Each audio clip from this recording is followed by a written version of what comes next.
हाँ जी, क्या चल रहा था? बुद्धि। और बुद्धि के संबंध में कौन सा बिंदु? बुद्धि के प्रमुख सिद्धांत।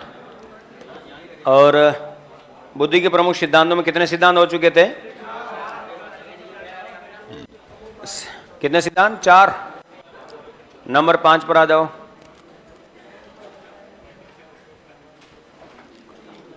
नंबर 5।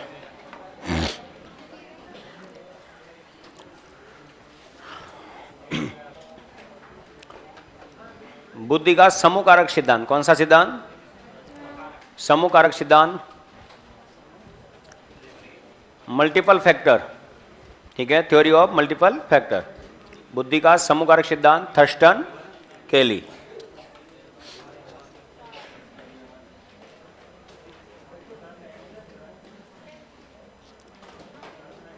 बुद्धि का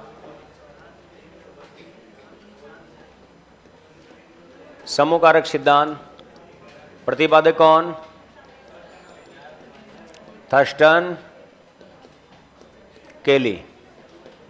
थर्स्टन ने इस सिद्धांत का प्रतिपादन कब किया? 1938 में। और केली ने इस सिद्धांत का प्रतिपादन कब किया? 1954 में। बुद्धि का समूह कारक सिद्धांत और बुद्धि के समूह कारक सिद्धांत का प्रतिपादन करने का श्रेय जाता है थर्स्टन, केली। किसे जाता बेटा? थर्स्टन, केली को।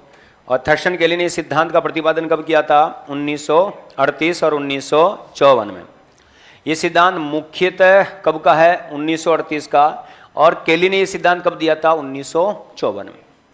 देखिए, नाम भले ही एक है, लेकिन दोनों की विचारधाराओं में रात दिन का अंतर है। अब ये चीजें है क्या चीज, उनको समझना है आपको। कैसे? थर्स्टन के अनुसार व्यक्ति की बुद्धि का निर्माण अनेक मानसिक योग्यताओं के मिलने से थर्स्टन के अनुसार व्यक्ति की बुद्धि का निर्माण अनेक मानसिक योग्यताओं के मिलने से बने समूह कारक के माध्यम से होता है। थर्स्टन के अनुसार व्यक्ति की बुद्धि का निर्माण अनेक मानसिक योग्यताओं के मिलने से बने समूह कारक के माध्यम से होता है। थर्स्टन ने व्यक्ति की मानसिकता में 2 प्रकार के समूह कारक और 9 प्रकार की मानसिक योग्यताएं बताई। लेकिन सबसे मेजर बात ध्यान रखना, थर्स्टन ने प्राथमिक मानसिक योग्यताओं की संख्या कितनी बताई? तो 7। जब भी आपसे प्रश्न पूछा जाए, थर्स्टन ने व्यक्ति की मानसिकता में प्राइमरी मेंटल एबिलिटीज, प्राथमिक मानसिक योग्यताएं कितनी बताई? 7 बताई। और सेकेंडरी कितनी बताई? तो 2। टोटल कितनी है? तो 9। ठीक है, तो ये प्रैक्टिकली बात ध्यान रखना।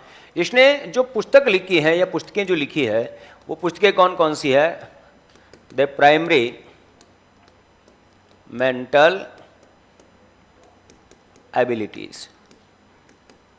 बोलो, इस पुस्तक की रचना करने का श्रेय किसे जाता है? द नेचर ऑफ इंटेलिजेंसी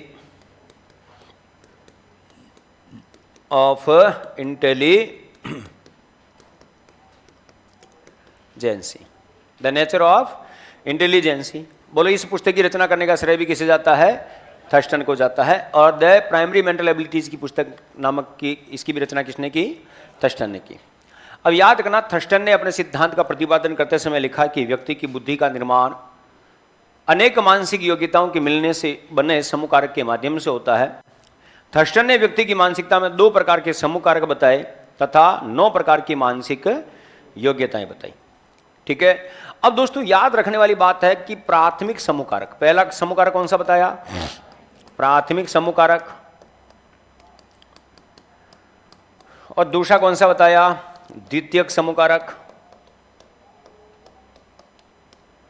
द्वितीयक समूह कारक, प्राथमिक समूह कारक और द्वितीयक समूह कारक, ये बात आपको यहां पर ध्यान रखनी है। अब दोस्तों, प्राथमिक समूह कारक और द्वितीयक समूह कारक के संबंध में ध्यान रखना है। तो प्राथमिक समूह कारक की जो योग्यताएं हैं वो कितनी है? तो 7 है। और द्वितीयक की योग्यताएं कितनी है? तो 2 हैं। टोटल योग्यताएं कितनी बताई थी? 9। जैसे शाब्दिक योग्यता, आंकिक योग्यता, स्मृति योग्यता, स्थानिक योग्यता, तार्किक योग्यता, आगमनात्मक योग्यता,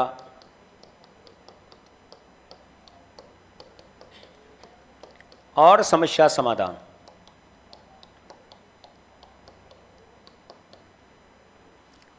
एक, दो, तीन, चार, पाँच, छः और 7। प्राइमरी मेंटल एबिलिटीज कितनी है बेटा? 7। पहला कौन सा? Number 2, number 3, number 4, number 5, number 6 और नंबर 7। करेक्ट, ये याद रखना। फिर 8वें नंबर पर अगर हम देखें तो निगमनात्मक। कौन सा बेटा? निगमनात्मक और प्रत्यक्षीकरण। निगमनात्मक एवं प्रत्यक्षीकरण। तो ये सारा आपको इसके संदर्भ में ध्यान में रखनी है। बोलो टोटल योग्यता कितनी होगी? 9। लेकिन 1 से 7 किस में आ जाएगी? प्राथमिक में। 8 और 9 किस में आ जाएगी? द्वितीयक में। बोलोगे तो नहीं? लिखें। थर्स्टन ने स्पीयरमैन के, पहले इस सिद्धांत के नाम पता लिख लो।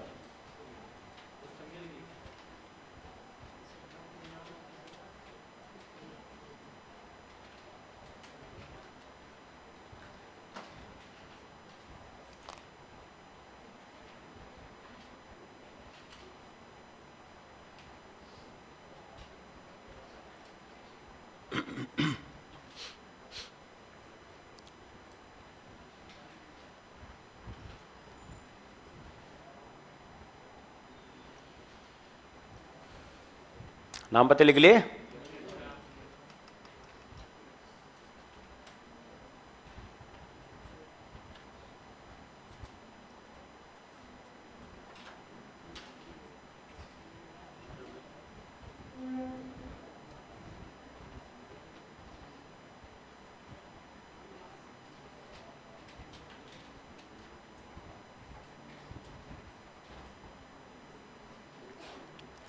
लिखें। थर्स्टन ने व्यक्ति की, या थर्स्टन ने स्पीयरमैन क्या करना? थर्स्टन ने स्पीयरमैन के सामान्य कारक का खंडन करते हुए लिखा कि थर्स्टन ने स्पीयरमैन के सामान्य कारक का खंडन करते हुए लिखा कि थर्स्टन ने स्पीयरमैन के सामान्य कारक का खंडन करते हुए लिखा कि सामान्य कारक का खंडन करते हुए लिखा कि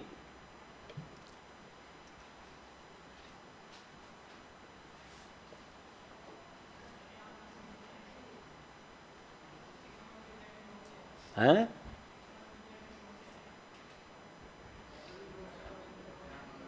वापस बोलो।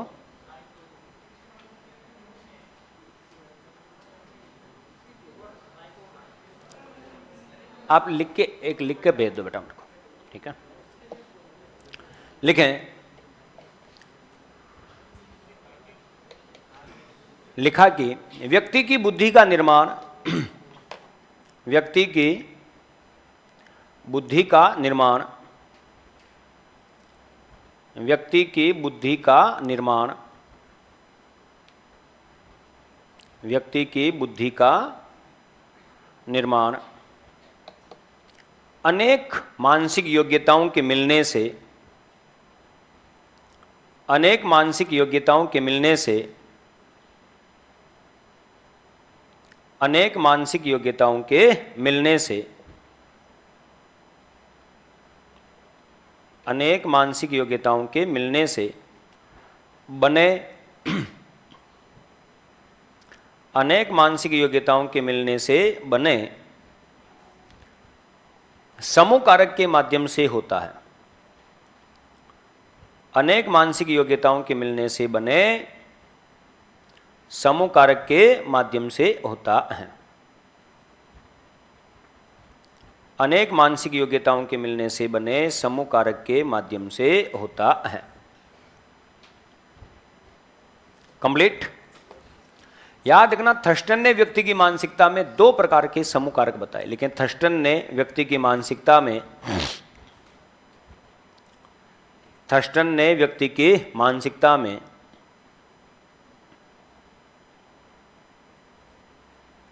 थर्स्टन ने व्यक्ति की मानसिकता में दो प्रकार के समूह कारक बताए। थर्स्टन ने व्यक्ति की मानसिकता में कितने प्रकार के? दो प्रकार के समूह कारक बताए। थर्स्टन ने व्यक्ति की मानसिकता में कितने प्रकार के समूह कारक बताए बेटा? दो प्रकार के समूह कारक बताए। करेक्ट। पहला कौन सा है? प्राथमिक समूह कारक। और दूसरा कौन सा है? द्वितीयक समूह कारक। पहला कौन सा है? प्राथमिक समूह कारक, प्राथमिक समूह कारक। और दूसरा कौन सा है? द्वितीयक समूह कारक। अब प्राथमिक समूह कारक और द्वितीयक समूह कारक आपके सामने है, तो इसमें दोनों में योग्यताएं कितनी हैं?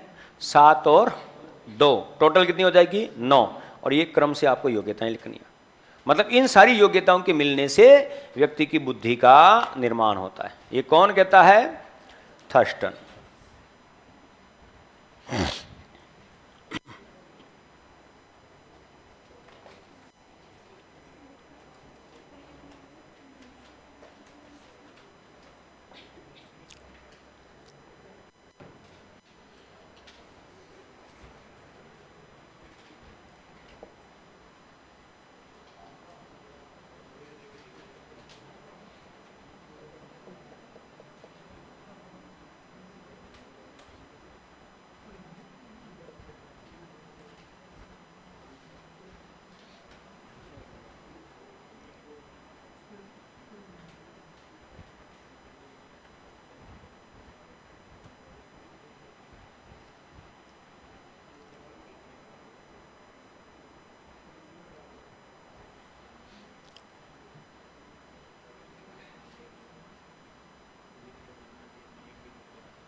अब आपको यहां पर क्या सीखना है विशेष, कि थर्स्टन ने व्यक्ति की मानसिकता में प्राथमिक मानसिक संख्याओं योग्यताओं की संख्या कितनी बताई?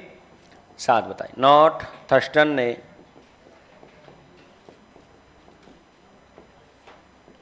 व्यक्ति की मानसिकता में प्राथमिक मानसिक योग्यताओं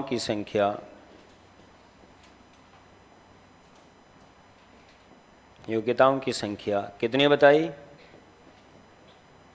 9 बताई। थर्स्टन ने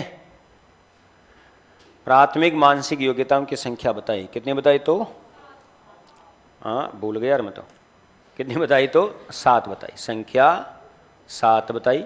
और सेकेंडरी कितनी, द्वितीयक योग्यताएं कितनी बताई? तो 2 बताई। टोटल कितनी बताई? तो 9 बताई।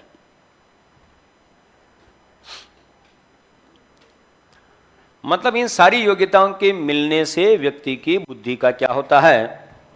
निर्माण होता है।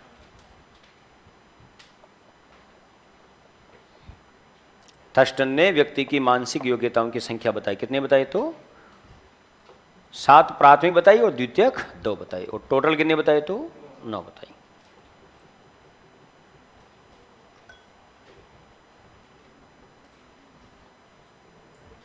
कंप्लीट।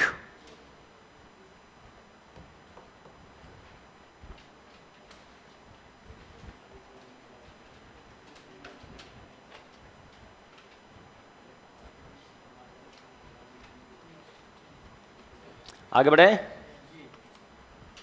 अब देखो ये तो है थर्स्टन की विचारधारा। अब याद करना 1954 में केली ने अपनी पुस्तक the cross rods in the mind of man, the cross rods in the mind of man में 9 प्रकार की मानसिक योग्यताएं बताई। समूह कितने बताई इसने भी? 2। योग्यताएं कितनी बताई? 9।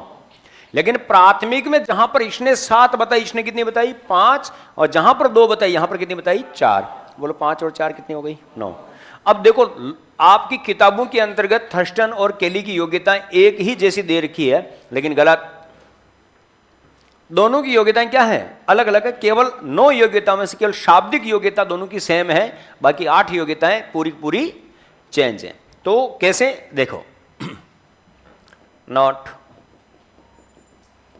1954 में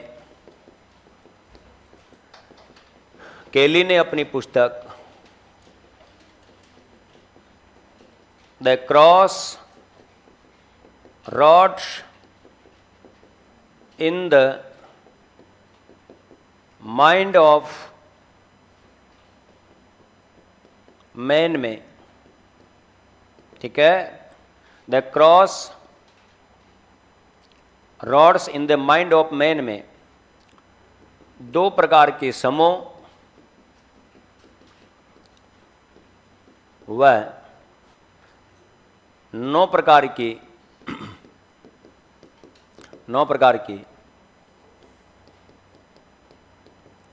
मानसिक योग्यताएं बताई। 2 प्रकार के समूह एवं 9 प्रकार की मानसिक योग्यताएं बताई।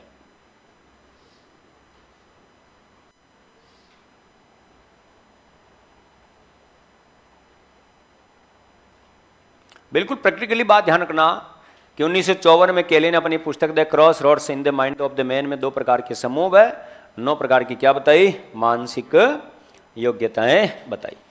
ये सारा का सारा जो मामला है आपको इस प्रकार से या इसी कथन के अनुसार ध्यान में रखना है।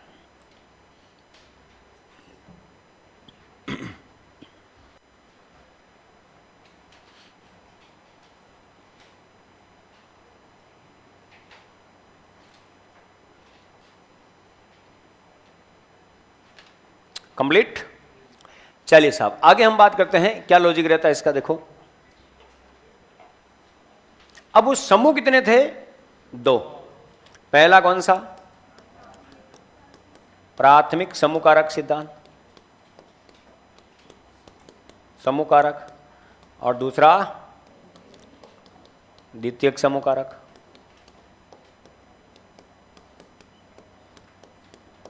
प्राथमिक समूह कारक और द्वितीयक समूह कारक। प्राथमिक समूह कारक में कितनी योग्यताएं हैं? 5। द्वितीयक में कितनी है? 4। टोटल कितनी हो जाएगी? 9।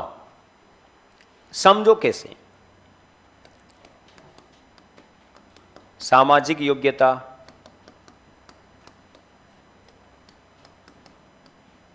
सांख्यिकी योग्यता, स्टैटिक्स, यांत्रिक योग्यता,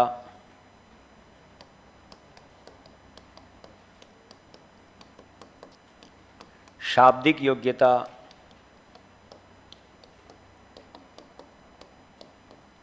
रुचिगत योग्यता, शारीरिक योग्यता,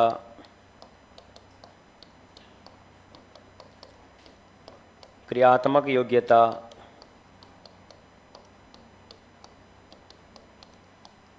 संगीतात्मक योग्यता,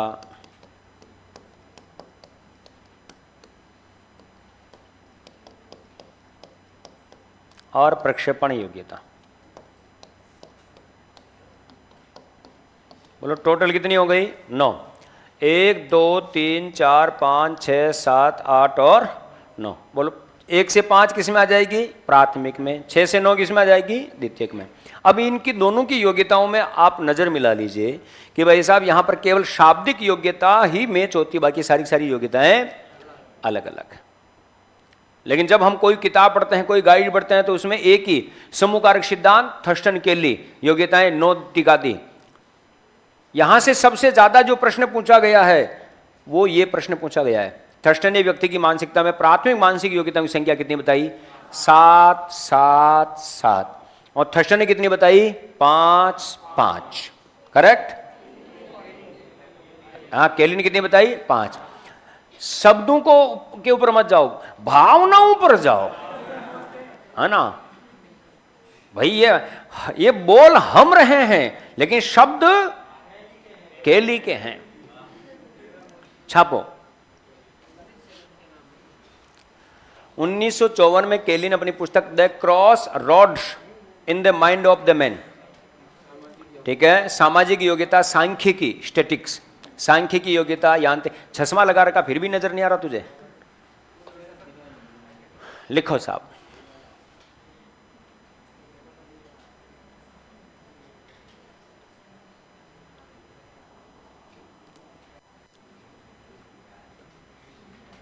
डो नॉट आवाज प्लीज।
तो समूह कारक सिद्धांत का प्रतिपादन करने का श्रेय जाता है, किसे जाता है?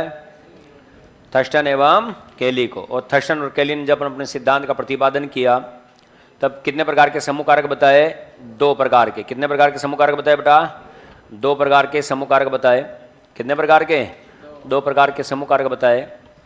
और लिखा कि व्यक्ति की बुद्धि का निर्माण अनेक मानसिक योग्यताओं के मिलने से बने समूह कारक के माध्यम से होता है। प्राथमिक मानसिक योग्यताओं की संख्या कितनी बताई? 7। द्वितीय की योग्यता कितनी बताई? 2। टोटल कितनी हो गई? 9। केली ने कितनी बताई? 5। और इसने कितनी बताई? 4। टोटल कितनी हो गई? 9। और इन्हीं शब्दों के साथ में आपका कौन सा सिद्धांत होता है? समूह कारक सिद्धांत।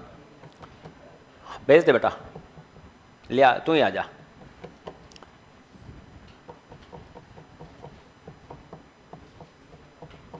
चलिए आगे वाले सिद्धांत के ऊपर आ जाओ। नाम आगे लिखें, बुद्धि का त्रिविमीय या त्रिआयामी सिद्धांत।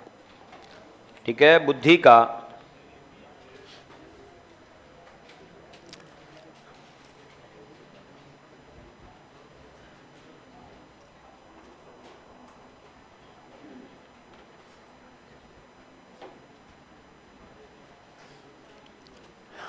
बिल्कुल ERG सिद्धांत के अंतर्गत जी का मतलब ग्रोथ से न लेकर विकास से लिया गया।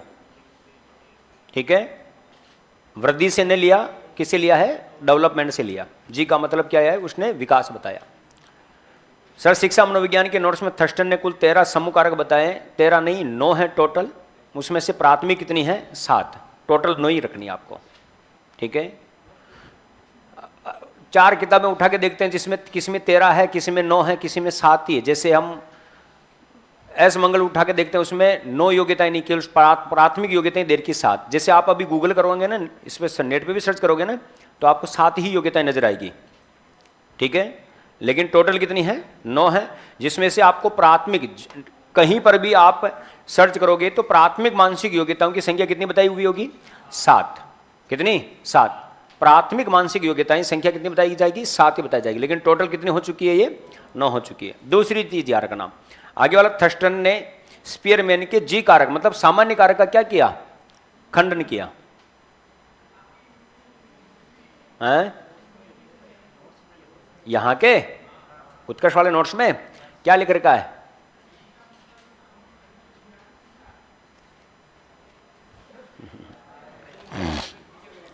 कल मैंने जो सिद्धांत पढ़ाया था ना, त्रिकारक सिद्धांत, सामूहिक खंड को स्मॉल जी के माध्यम से लिखा गया, तो वो समूह खंड वाली बात नहीं आ रही है। यहां पर जन्मजात कारक है ना जी, कैपिटल जी, उससे संबंधित बात। सामान्य कारक का क्या किया? खंडन किया। किसका? सामान्य कारक का खंडन किया। आपको रीट मेंस या सेकंड ग्रेड में ये प्रश्न पूछा गया था, स्पीयरमैन के सिद्धांत में जी कारक का मतलब होता है सामान्य कारक। ये प्रश्न अभी जो भर्ती परीक्षा हुई थी ना, उसमें ये प्रश्न पूछा गया था। तो यहां पर स्मॉल जी का लेना देना नहीं है, यहां पर किसका संबंध है? सामान्य कारक का। स्पीयरमैन ने क्या कहा था? व्यक्ति की बुद्धि का निर्माण क्या होता है? सामान्य कारक और विशिष्ट कारक से होता है। लेकिन इसने मना कर दिया कि व्यक्ति की मानसिकता में कोई सामान्य तत्व होता ही नहीं है, अनेक मानसिक योग्यताएं मिलती है तो व्यक्ति की बुद्धि का क्या होता है? निर्माण होता है। और वो बुद्धि अपने आप में एक विशेष पद को प्राप्त करती है, विशेष समूह को प्राप्त करती है। और विशेष समूह के अंतर्गत प्राथमिक मानसिक योग्यताएं कितनी बनेगी? 7, और सेकेंडरी कितनी बनेगी? 2। ये बात है। और कुछ पक्का? अगर और भी याद आ जाए ना तो ही पूछ लेना, ठीक है? हाँ, क्योंकि ये गुरुजी वीडियो नहीं बनाते।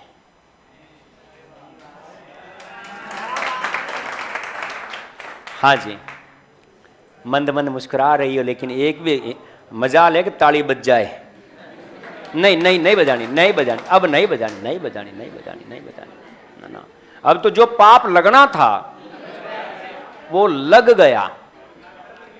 इस जन्म में जो मिलना था वो मिल गया, जिसको मिलेगा वो वैसा ही मिलेगा। अब सोच लेना। समझ में नहीं आया ना? ये बहुत अच्छा है, समझ में नहीं आया जो, ठीक है? सर साइको के लिए आपके नोट्स के अलावा कौन सी बुक पढ़ें? जो तुम्हें पसंद आए वो ही पढ़ो, ठीक है? चलिए साहब, नंबर 6, बुद्धि का। इधर देखो, बुद्धि का त्रिआयामी, बुद्धि का त्रिविमीय, बुद्धि का संरचना मॉडल, बुद्धि का प्रज्ञा सिद्धांत, बुद्धि का प्रतिरूप सिद्धांत, बुद्धि का 3D सिद्धांत, बुद्धि का डिब्बेनुमा सिद्धांत,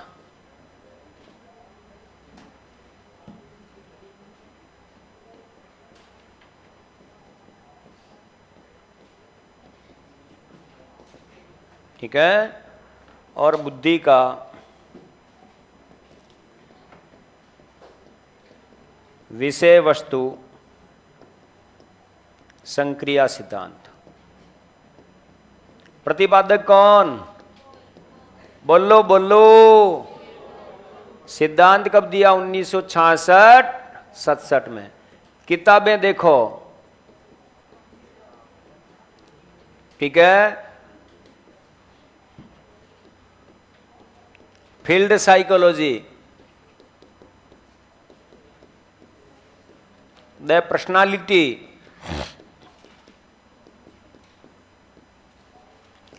the nature of human intelligence, intelligence. बोलो पहली किताब का क्या नाम है? Field psychology. अच्छा बताओ, the theory of field psychology किसने लिखी? कुर्ट लेविन ने। और फील्ड साइकोलॉजी किसने लिखी? द पर्सनालिटी किसने लिखी और the nature of human intelligence किसने लिखी? नाम पत्ते देखो, बुद्धि का त्रिआयामी सिद्धांत, त्रिविमीय सिद्धांत, संरचना मॉडल, बुद्धि का प्रज्ञा सिद्धांत, बुद्धि का प्रतिरूप सिद्धांत, बुद्धि का 3D सिद्धांत, बुद्धि का डिब्बे नुमा सिद्धांत और बुद्धि का विषय संक्रिया सिद्धांत, विषय वस्तु संक्रिया सिद्धांत।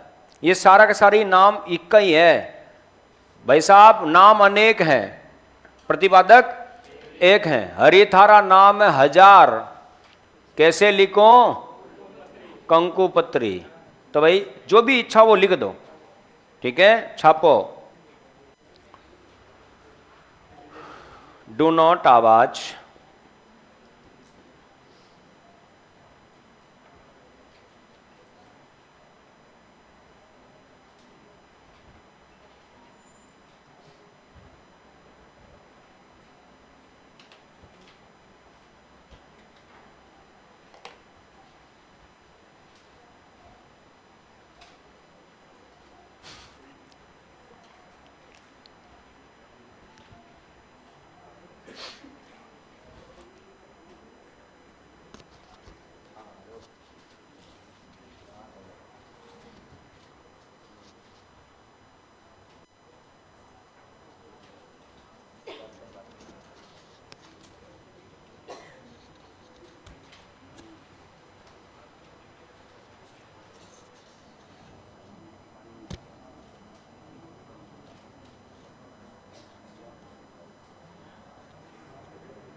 उतार लिया बेटा?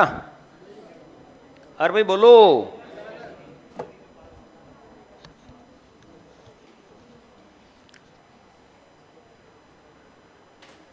साहब 3 दिन से गुड़ की बोल रहे हो लेकिन अभी तक मिला नहीं।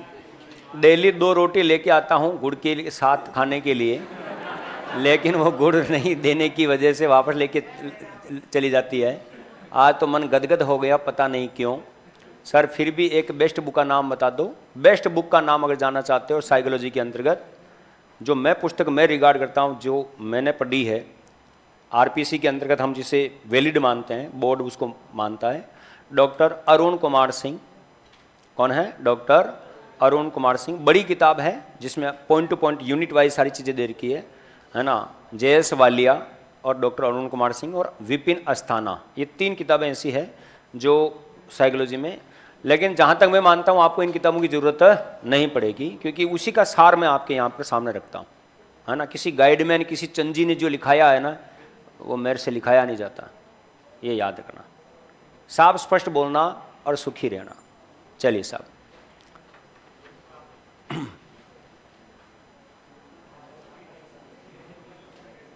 तो कहाँ गया, क्या कर रहा है, मुझे सब पता है। हाँ चलिए, नाम लिख लिया बेटा? समझो, देखें 1960 सिद्धांत बड़ा प्यारा है, छोटा सा है, नन्ना मुन्ना राई हूं, लेकिन प्रश्न बड़े प्यारे प्यारे आए हैं और इसका मैं नमूना अभी आपको दिखाऊंगा यहां पर। याद रहे, थर्स्टन ने 1966 में थर्स्टन ने व्यक्ति की मानसिकता की जटिल व्याख्या की, व्यक्ति की बुद्धि की क्या की? जटिल व्याख्या की। मतलब एक एक पॉइंट का पोस्टमार्टम किया। 1966 में गिलफोर्ड ने व्यक्ति की बुद्धि की क्या की? जटिल व्याख्या की और व्यक्ति की मानसिकता में 3 प्रकार की विमाएं बताई। विमाओं का मतलब खंड बताए, 3 प्रकार के भाग बताए। मतलब व्यक्ति की मानसिकता कितने भागों में बटी हुई है? 3। 1966 में गिलफोर्ड ने व्यक्ति की मानसिकता की जटिल व्याख्या की और व्यक्ति की मानसिकता में 3 प्रकार की विमाएं बताई। अब ये 3 प्रकार की विमाएं जो है, ये 3 प्रकार की विमाओं में बड़ा लफड़ा है, ठीक है, क्योंकि कंफ्यूजन ही कंफ्यूजन है, सॉल्यूशन का पता नहीं। और क्वेश्चन जब पता चला तो क्वेश्चन क्या था, सॉल्यूशन जब पता चला तो क्वेश्चन क्या था पता नहीं। मतलब हम गड़बड़ घोटाले में ही जी रहे हैं, है ना। मेरे मेवाड़ी में कहावत है, तू भी मेरे जैसी, मैं भी तेरी जैसी, दोनों एक जैसी। अब समझ रहे हो? वो बात मैं यहां बोल नहीं सकता, मंच की मर्यादा है ना। है नीचे आके बोल दो ना। ये बड़ा सॉल्यूशन अच्छा बताया तूने, है ना। तो ऐसा है ना, क्लास के बाहर बोल दूं तो कैसे रहेगा तेरे कान में? हाँ, तो ये याद रखना। तो गिलफोर्ड ने व्यक्ति की मानसिकता में 3 प्रकार की विमाएं बताई और ये 3 प्रकार की विमाओं का क्रम ध्यान में रखना, क्योंकि पीटीआई 2018 के अंतर्गत ये एग्जाम में पूछा हुआ प्रश्न है। वो प्रश्न मैं आपको अभी यहां दिखाऊंगा, ठीक है। तो याद रखना, सबसे पहला आया मेंटल ऑपरेशन, मानसिक संक्रिया। क्या है बेटा? मानसिक संक्रिया। दूसरा जो बताया गया वो बताया विषय वस्तु। क्या बताया? विषय वस्तु, जिसे हम संघटक के नाम से भी जानते हैं। किसके नाम से जानते हैं? संघटक। तीसरा बताया उत्पाद या परिणाम, मतलब प्रोडक्ट, उत्पाद या परिणाम। बोलो, 1966 में गिलफोर्ड ने व्यक्ति की मानसिकता मतलब व्यक्ति की बुद्धि की जटिलतम व्याख्या की और व्यक्ति की मानसिकता में कितने प्रकार की विमाएं बताई? 3 प्रकार की विमाएं बताई। नंबर 1 क्या है? मानसिक संक्रिया। नंबर 2 क्या है? विषय वस्तु।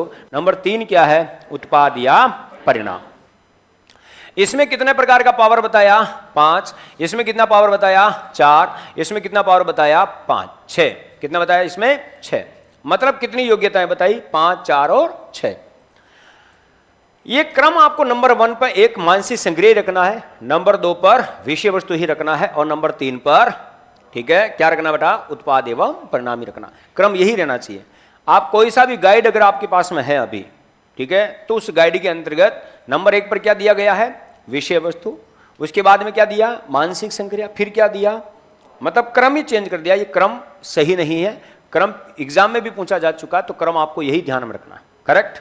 अब इसमें योग्यताएं कौन कौन सी है? सबसे पहला बिंदु क्या है बेटा? संज्ञान। दूसरा कौन सा है? स्मरण।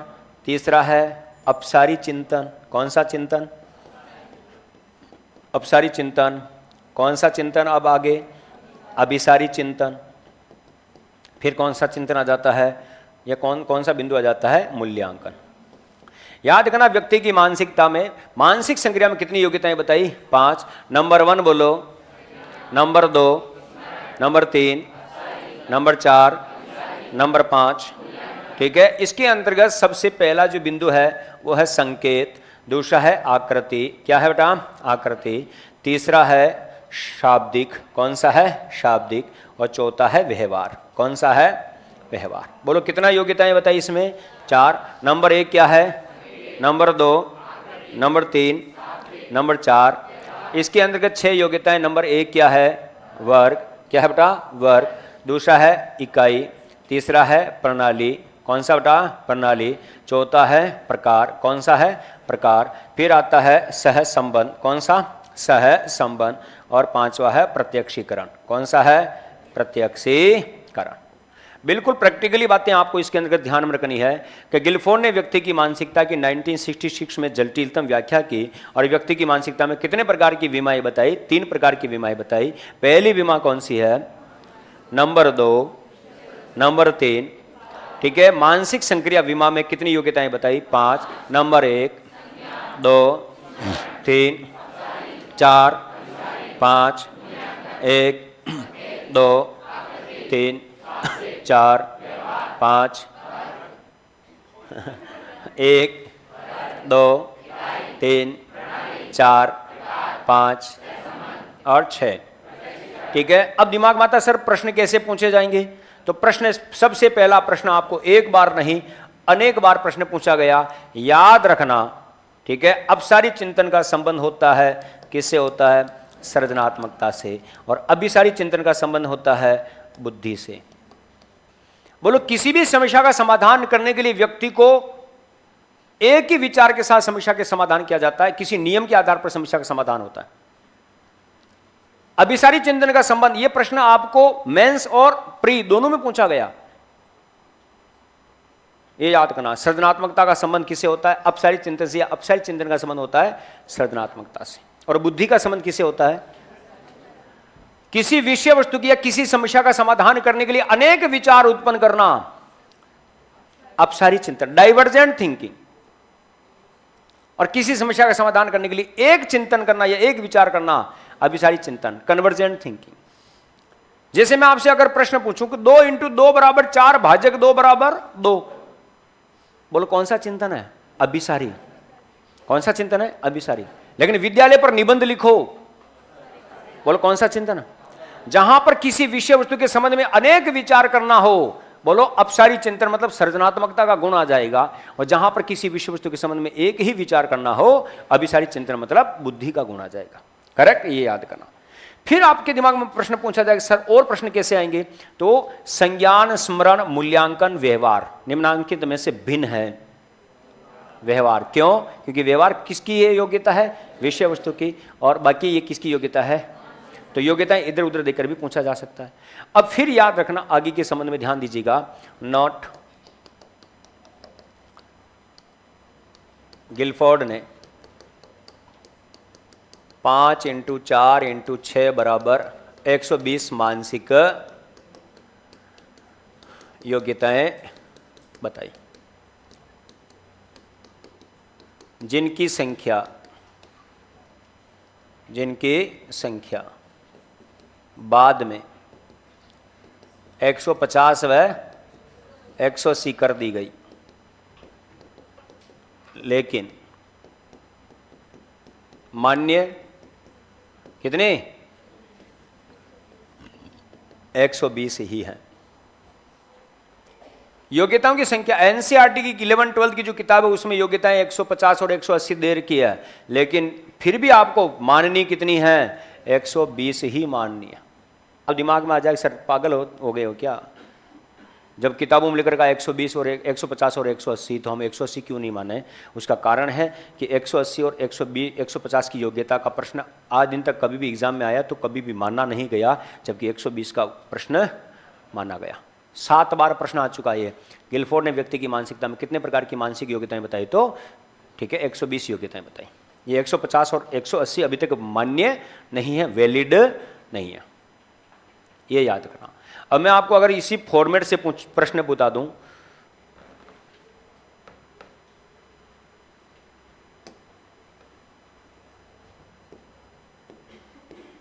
पीटीआई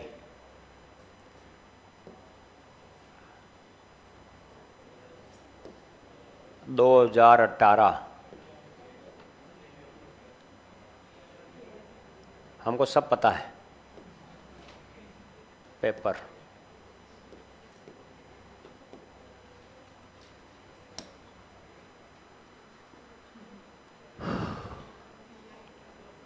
ये कोई फोटो आ गया रे तो हैं?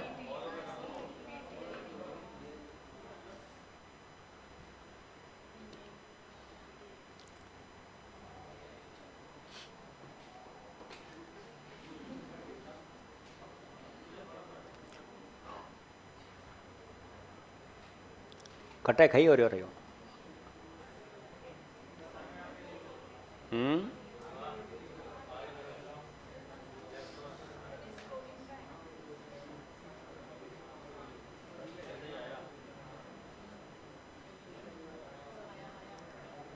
आया आया, ये हाथ से क्यों नहीं चला रहा है?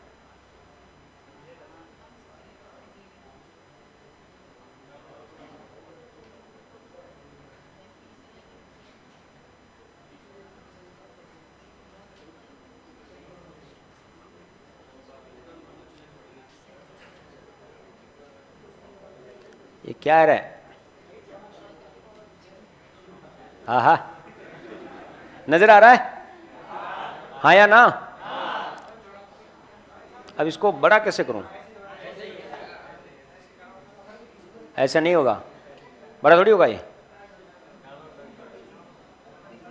अरे देख लो इधर, गिलफोर्ड के बुद्धि संरचना प्रतिरूप में प्राप्त योग्यताओं के निम्न में से किस क्रम में नामकरण किया गया? 42 नंबर का प्रश्न। आप में से कोई साथी 2018 पीटीआई से, ठीक है, कि आंसर की डाउनलोड कर लो, ठीक है, कोई आंसर की डाउनलोड कर लीजिएगा इसकी। तो ये याद रखना कि गिलफोर्ड के बुद्धि संरचना प्रतिरूप में प्राप्त योग्यताओं में से निम्न में से किस क्रम में नामकरण किया गया? संक्रिया, संघटक और उत्पाद। ऑप्शन 1। अब खी करे रिको, ठीक है, संक्रिया, उत्पाद, संघटक, संघटक, संक्रिया, उत्पाद, उत्पाद, संघटक, संक्रिया।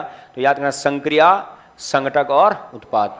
ऑप्शन 1 आप आंसर की डाउनलोड कर लीजिए, जिसमें 42वें प्रश्न का उत्तर 1 आएगा, ठीक है, एक ही है, पक्का। चलिए एक प्रश्न इसी का और देखें जो मैं आपको बताने वाला हूं। गिलफोर्ड ने मानसिक योग्यताएं कितनी दी? 24 योग्यताएं, 36 योग्यताएं, 120 योग्यताएं, 7 योग्यताएं, ठीक है, तो कितनी? 120। अब दिमाग में आता है कि सर अब यहां पर 150 और 180 भी होती तो भी कितनी करते? 120 ही करते, ठीक है। 2018 का ये पेपर है, 2018 सेकंड ग्रेड में भी ये प्रश्न है, पीटीआई 2013 में भी प्रश्न है, ये सेकंड ग्रेड में भी प्रश्न है। ये प्रश्न एक बार नहीं सैकड़ों बार प्रश्न पूछा जा चुका है। तो आपको यहां पर बताना कितना बेटा ये, ठीक है, 120 योग्यताएं बतानी। कितनी बतानी है? 120 योग्यताएं बतानी। हाँ बेटा,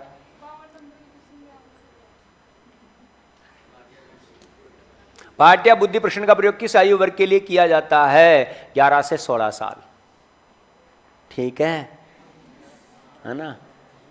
मैं बुद्धि का जब परीक्षण करवाऊंगा ना, है ना, कल एक शीट मिली, वो शीट दे,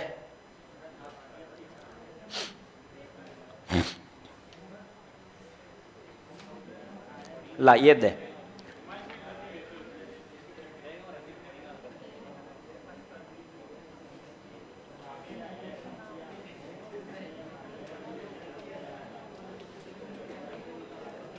भाटिया परफॉर्मेंस स्केल, बैटरी भारती बुद्धि परीक्षण, चंद्रमोहन भाटिया, ये निष्पादन परीक्षण हमारा। इसके अंतर्गत 5 उप परीक्षण शामिल होते हैं, ठीक है। तो ये सारी बातें इसके अंतर्गत भी आपको देखने को मिलेगी। चंद्रमोहन भाटिया के नाम से ये परीक्षण आपको दिखेगा।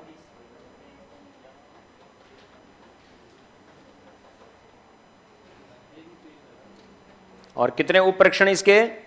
तो 5 हैं, मैंने बता दी ना बेटा। मैं किसके लिए काम आऊंगा, है ना, सैलरी इसीलिए तो लेता हूं मैं। चलिए साहब, कितने प्रश्न आए थे यहां से? 2। क्रम देखा इनका, और 120 मानसिक योग्यताएं। लिखें, नाम पते लिख लिए। लिखें, गिलफोर्ड ने 1966 में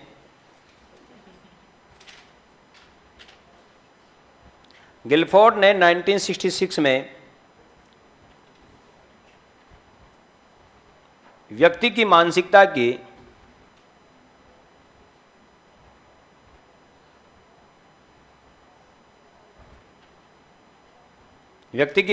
की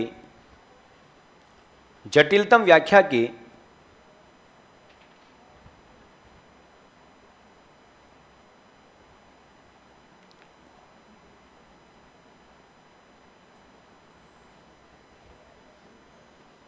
ठीक है, जटिलतम व्याख्या की, और व्यक्ति की मानसिकता में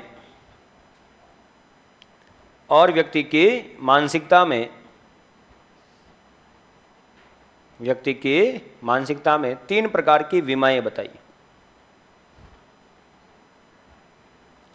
3 प्रकार की विमाएं बताई। कितने प्रकार की विमाएं बताई? 3 प्रकार की विमाएं बताई। कितने प्रकार की विमाएं बताई बेटा? 3 प्रकार की विमाएं बताई। अब ये 3 प्रकार की विमाओं का क्रम और इनकी योग्यताएं आपको यहां पर लिखनी है।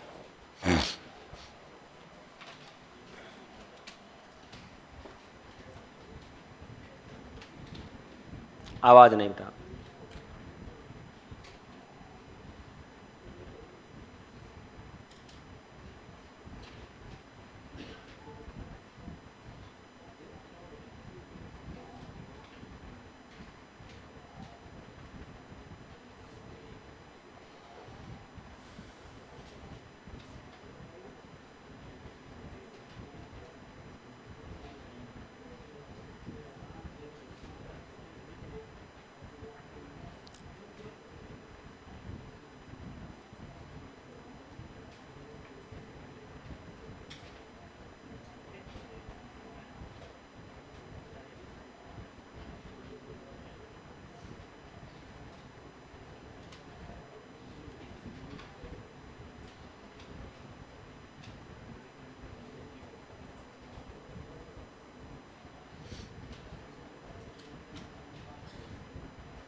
डो नॉट आवाज प्लीज।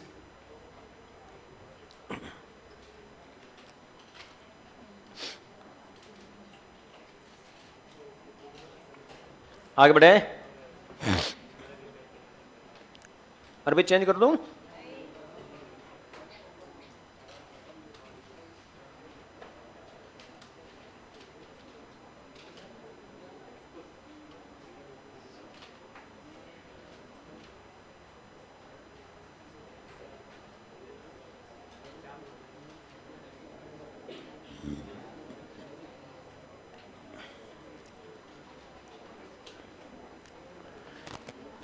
आवाज नहीं।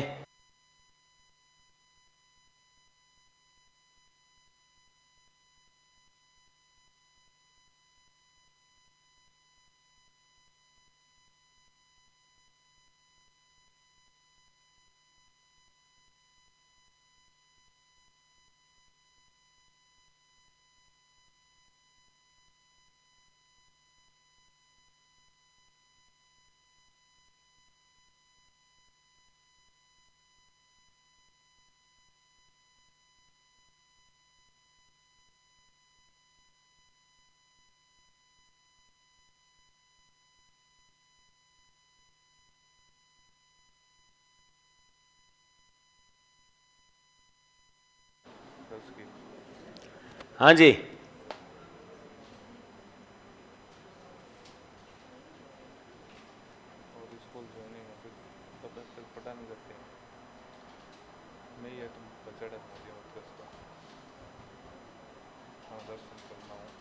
अच्छा,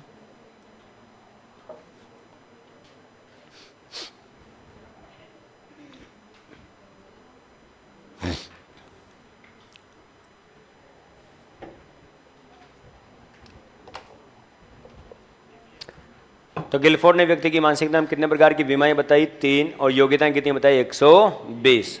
तो इन सारी योग्यताओं के आधार पर व्यक्ति की बुद्धि का क्या होता है बेटा? निर्माण होता है। ठीक। तो ये कौन कहता है? ये गिलफोर्ड। चलिए नंबर, बहुबुद्धि सिद्धांत किसने दिया? Harvard gardener. कब दिया? 1983। 1983 में हार्वर्ड गार्डनर ने बुद्धि का यह सिद्धांत दिया और 1983 में हार्वर्ड गार्डनर ने बुद्धि के कितने प्रकार बताए? 7। इधर देखो, 1998 में एक प्रकार और बताया, सन 2000 में एक प्रकार और बताया, तो बुद्धि के टोटल प्रकार कितने हो गए? 9। कहत डॉक्टर साई को सुनो ध्यान लगाए, लिखना बंद करो, कलेक्टर नहीं बनोगे लिखने से। 1983 में हार्वर्ड गार्डनर ने जब अपना ये सिद्धांत दिया ना, तो बुद्धि के कितने प्रकार बताए थे? 7। सन 1998 में एक प्रकार और जोड़ा और सन 2000 में एक प्रकार और जोड़ा, टोटल कितनी हो गई? 9। लेकिन सबसे पहली बार आपके दिमाग में ये बिठा लेना, ये खुपड़िया में बिठा लेना अच्छी तरह से कि हार्वर्ड गार्डनर का यह सिद्धांत बुद्धि का सिद्धांत है ही नहीं। हार्वर्ड गार्डनर ने व्यक्ति की अभिक्षमता, अभिरुचि का पता लगाने के लिए, उसके एप्टीट्यूड का पता लगाने के लिए यह सिद्धांत दिया था कि हर व्यक्ति में अलग अलग प्रकार की का कौशल होता है, हर व्यक्ति में अलग अलग प्रकार की कार्य करने की क्षमता होती है। तो वो कौन से प्रकार की क्षमता होती है, कितने प्रकार की क्षमता होती है, उसका पता लगाने के लिए यह सिद्धांत दिया। तो अगर वास्तविकता में हम इस सिद्धांत को समझें तो यह सिद्धांत हार्वर्ड गार्डनर ने व्यक्ति की अभिक्षमता का पता लगाने के लिए किया था, बुद्धि का पता लगाने के लिए नहीं। और अभिक्षमता का आधार पर ही व्यक्ति की मानसिकता के तहत या बुद्धि में कितनी बुद्धियां मान ली? 9 प्रकार की बुद्धियां मान ली। जबकि वास्तविक सिद्धांत किसका है? अभिक्षमता का सिद्धांत है। बोलोगे तो नहीं? समझ में नहीं आई बात? देखो, अभिक्षमता का मतलब होता है कि व्यक्ति कौन से कार्य को सबसे अच्छा तरीके से संपन्न कर सकता है। Aptitude, teaching aptitude. जब आपने BSTC का एग्जाम दिया था तो शिक्षण अभिरुचि आई कि नहीं आई? मतलब आप में पढ़ाने की क्षमता है या नहीं। तो जैसे आप में पढ़ाने की क्षमता है तो किसी में लिखने की क्षमता होगी, किसी में तर्क वितर्क करने की क्षमता होगी, किसी में गाने नाचने की क्षमता होगी, किसी में दूसरों को पहचानने की क्षमता होगी। कोई खुद को पहचान सकता है, कोई दूसरों को पहचानता है, कोई प्रकृति के बारे में जानकारी रखता है, कोई किसी वस्तु के अस्तित्व के बारे में जानकारी रखता है। मतलब हर व्यक्ति में अलग अलग प्रकार का अभिरुचि होता है और हर व्यक्ति अपनी अभिरुचि के अनुसार अपने फील्ड का चयन करता है। आप अगर शिक्षा के क्षेत्र में आए हो, इसका मतलब आपकी अभिरुचि है।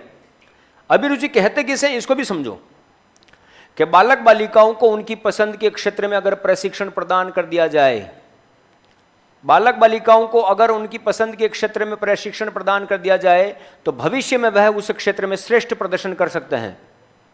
मतलब आप किसी क्षेत्र में जाना चाहते हैं, आपका किसी क्षेत्र में इंटरेस्ट है, अगर उसी क्षेत्र में आपको अच्छा सिखा दिया जाए तो इन फ्यूचर आप उस क्षेत्र में अच्छा काम करोगे कि नहीं करोगे। जैसे मैं आपके सामने क्रिकेट खेल रहा हूं और आप बैठे बैठे मुझे देख रहे हैं और आप मेरे लिए कहते हैं कि सर अच्छा खेल रहे हैं, लेकिन अगर सर को कोई अच्छा कोच मिल जाए तो सर और भी अच्छा खेल सकते हैं। अब मैं खेलूंगा कब? अच्छा कब खेलूंगा? In future. मुझे कोच की जरूरत कब है? आज। मतलब मैं अच्छा खेल रहा हूं, लेकिन अगर मुझे कोई सिखाने वाला मिल जाए तो मैं और अच्छा खेल सकता हूं। इसका मतलब फ्यूचर में मैं इस खेल में अच्छा प्रदर्शन कर सकता हूं। तो ये व्यक्ति की जो एप्टीट्यूड है, अभिरुचि, अभिक्षमता है, उसके संबंध में सिद्धांत दिया गया था, लेकिन बाद में इसे बुद्धि के रूप में हम स्वीकार करने लगे। तो 1983 के अंतर्गत कितने प्रकार बताए बुद्धि के? 1998 में, सन 2000 में, टोटल कितने हुए? अब मैं कुछ बातें बता रहा हूं, सुनना। हार्वर्ड गार्डनर के अनुसार व्यक्ति की मानसिकता में कई प्रकार की बुद्धियां निहित होती है। नंबर 1, हार्वर्ड गार्डनर के अनुसार व्यक्ति की मानसिकता में कई प्रकार की बुद्धियां निहित होती है। प्रत्येक बुद्धि एक दूसरे से स्वतंत्र होती है, अर्थात एक दूसरे पर कोई प्रभाव नहीं पड़ता। जब भी आपसे प्रश्न पूछा जाए हार्वर्ड गार्डनर के अनुसार व्यक्ति की मानसिकता में कितने प्रकार की बुद्धियां होती है? 9 प्रकार की। हार्वर्ड गार्डनर के अनुसार प्रत्येक बुद्धि एक दूसरे से स्वतंत्र रूप से कार्य करती है। गार्डनर के अनुसार किसी भी बुद्धि में कमी या वृद्धि का प्रभाव दूसरी बुद्धि पर नहीं पड़ता। मतलब हर प्रकार की बुद्धि अलग अलग किसी भी बुद्धि में कमी या वृद्धि हो रही है, उसका प्रभाव दूसरी बुद्धि पर कभी नहीं पड़ेगा। मतलब यह हाथ की 5 अंगुलियां हैं, अगर चोट इस पे लगी तो दर्द इसी में होगा, इसमें नहीं होगा। गार्डनर के अनुसार प्रत्येक बुद्धि स्वतंत्र तो होती है, लेकिन किसी भी समस्या का समाधान करने के लिए आपस में परस्पर एक दूसरे के साथ क्या करती है? अंतःक्रिया करती है। क्या करती है बेटा? अंतःक्रिया करती है। यह बात आपको इसके अंदर ध्यान रखनी है। गार्डनर के अनुसार बुद्धि एकांकी न होकर बहुआयामी होती है। मतलब बुद्धि एक नहीं है, उसके कई रूप हैं, कई पक्ष हैं। गार्डनर के अनुसार शिक्षक द्वारा बालक बालिकाओं को ऑप्शनल मेथड, वैकल्पिक विधियों से सिखाने के लिए बहुबुद्धि को एक रूपरेखा के रूप में ग्रहण करना चाहिए। क्योंकि एक व्यक्ति कई प्रकार के कार्य कर सकता है, तो अलग अलग प्रकार की बुद्धियों के माध्यम से उसको अलग अलग प्रकार को कार्य करने के लिए तैयार किया जा सकता है। तो गार्डनर के अनुसार शिक्षक द्वारा बालक बालिकाओं को वैकल्पिक विधियों से सिखाने के लिए बहुबुद्धि को एक रूपरेखा के रूप में ग्रहण करना चाहिए। करेक्ट? तो ये बुद्धि की प्रमुख विशेषताएं बताई। गार्डनर ने व्यक्ति की मानसिकता में बुद्धि के प्रकार कितने बताए? ठीक है, 1983 में 7, 1998 में 1, सन 2000 में 1। सबसे पहली कौन सी बताई? भाषाई या शाब्दिक बुद्धि। दूसरी बताई तार्किक या गणितीय बुद्धि। तीसरी बताई स्थानिक बुद्धि। कौन सी बुद्धि? स्थानिक बुद्धि। चौथी बताई शरीर गति। पांचवी बताई संगीत गति।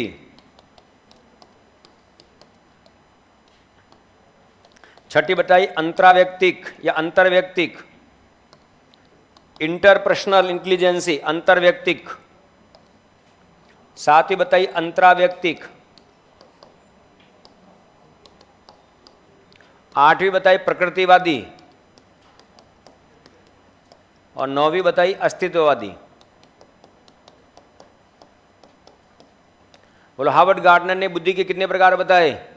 नंबर 1 बोलो, नंबर 2, 3, 4, 5, 6, 7, 8, 9, टोटल कितने प्रकार बताए? अब सुन लो, साफ साफ शब्दों में फिर बता रहा हूं। गार्डनर का यह सिद्धांत अभिक्षमता का निर्धारण करने वाला सिद्धांत है, लेकिन बाद में इसे बुद्धि के सिद्धांत के रूप में मान्यता मिल गई। मतलब प्रत्येक व्यक्ति में अलग अलग प्रकार की बुद्धि होती है।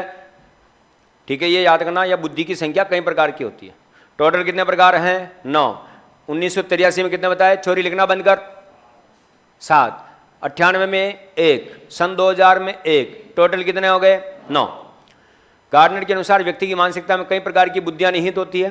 हर बुद्धि एक दूसरे से स्वतंत्र होती है। किसी भी बुद्धि में कमी या वृद्धि का प्रभाव दूसरी बुद्धि पर नहीं पड़ता। बुद्धि एकांकी न होकर बहुआयामी होती है। अभ्यास और प्रशिक्षण के माध्यम से इन बुद्धियों का विकास किया जा सकता है। किसी भी समस्या का समाधान करने के लिए प्रत्येक बुद्धि आपस में एक दूसरे के साथ क्या करती है? अंतःक्रिया करती है। शिक्षक द्वारा बालक बालिकाओं को वैकल्पिक विधियों से सिखाने के लिए बहुबुद्धि को एक रूपरेखा के रूप में ग्रहण करना चाहिए, जिसके माध्यम से बालक बालिकाओं में अलग अलग योग्यता का विकास किया जा सके। सबसे पहली बुद्धि कौन सी बताई? शाब्दिक बुद्धि। जिन लोगों में शब्दों की समझ एवं अभिव्यक्ति की क्षमता अधिक हो, जिन लोगों में शब्दों की समझ एवं अभिव्यक्ति की क्षमता अधिक हो या होती है, कौन सी बुद्धि के कहलाते हैं? भाषा या शाब्दिक बुद्धि के। लेखक, वकील, कवि, शिक्षक, साहित्यकार, पत्रकार, बोलो कौन सी बुद्धि के? जहां न पहुंचे रवि वहां पहुंचे। जैसा कि मैंने आपको 2 दिन पहले कहा था कि एक गूंगे लड़के को एक बहरी लड़की से क्या हो गया, और जब भी गूंगा गाना गाता बहरी दौड़ी चली आती। ये बात लड़की के अंधे चाचा को पता चल गई। वह दौड़कर लड़की के पिता के पास गए, जो दोनों पैरों से विकलांग थे। जैसे ही पिताजी ने बात सुनी, वो तुरंत साइकिल उठाकर मोटरसाइकिल की किक लगाकर घोड़े पर सवार होकर दौड़ पड़े और घटनास्थल पर पहुंचकर जेब से गुप्ती निकाली, चाकू निकाला और 2 राउंड फायर कर दिए। तीर सीधा लड़के के दिल पर जाके लगा और लड़की वहीं मर गई। बोलो मेरे में कौन सी बुद्धि है? भाषा या शाब्दिक बुद्धि? बताओ मैं लेखक बनने के काबिल हूं या नहीं?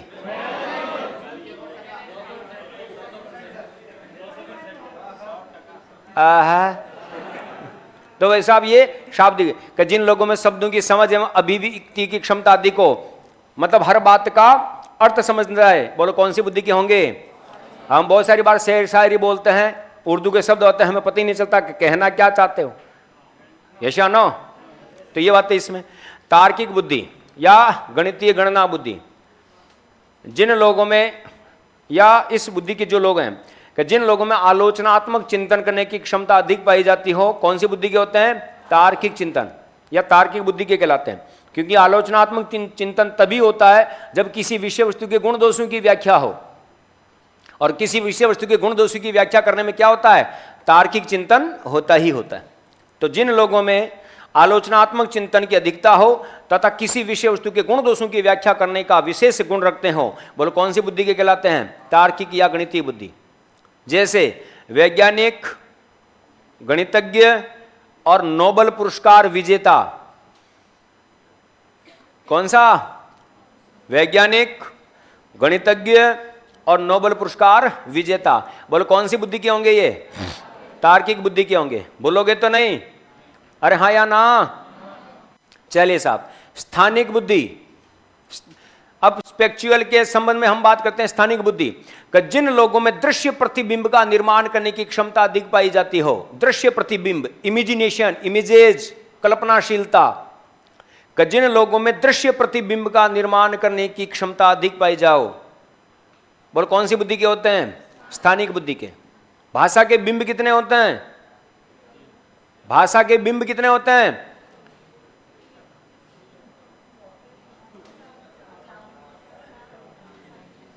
ये क्या हुआ, कैसे हुआ, क्यों हुआ? तो ये क्या हो रहा है? ये क्या हो रहा है? कुछ नहीं, पढ़ाई हो रही लेकिन अधूरी हो रही है। सीधा बैठ। मामा जी के बैठा है क्या? बताओ। भाषा के बिंब होते हैं 4: भाव बिंब, विचार बिंब, दृश्य बिंब और श्रव्य बिंब। भैया भैया मोरे राखी का बंधन निभाना।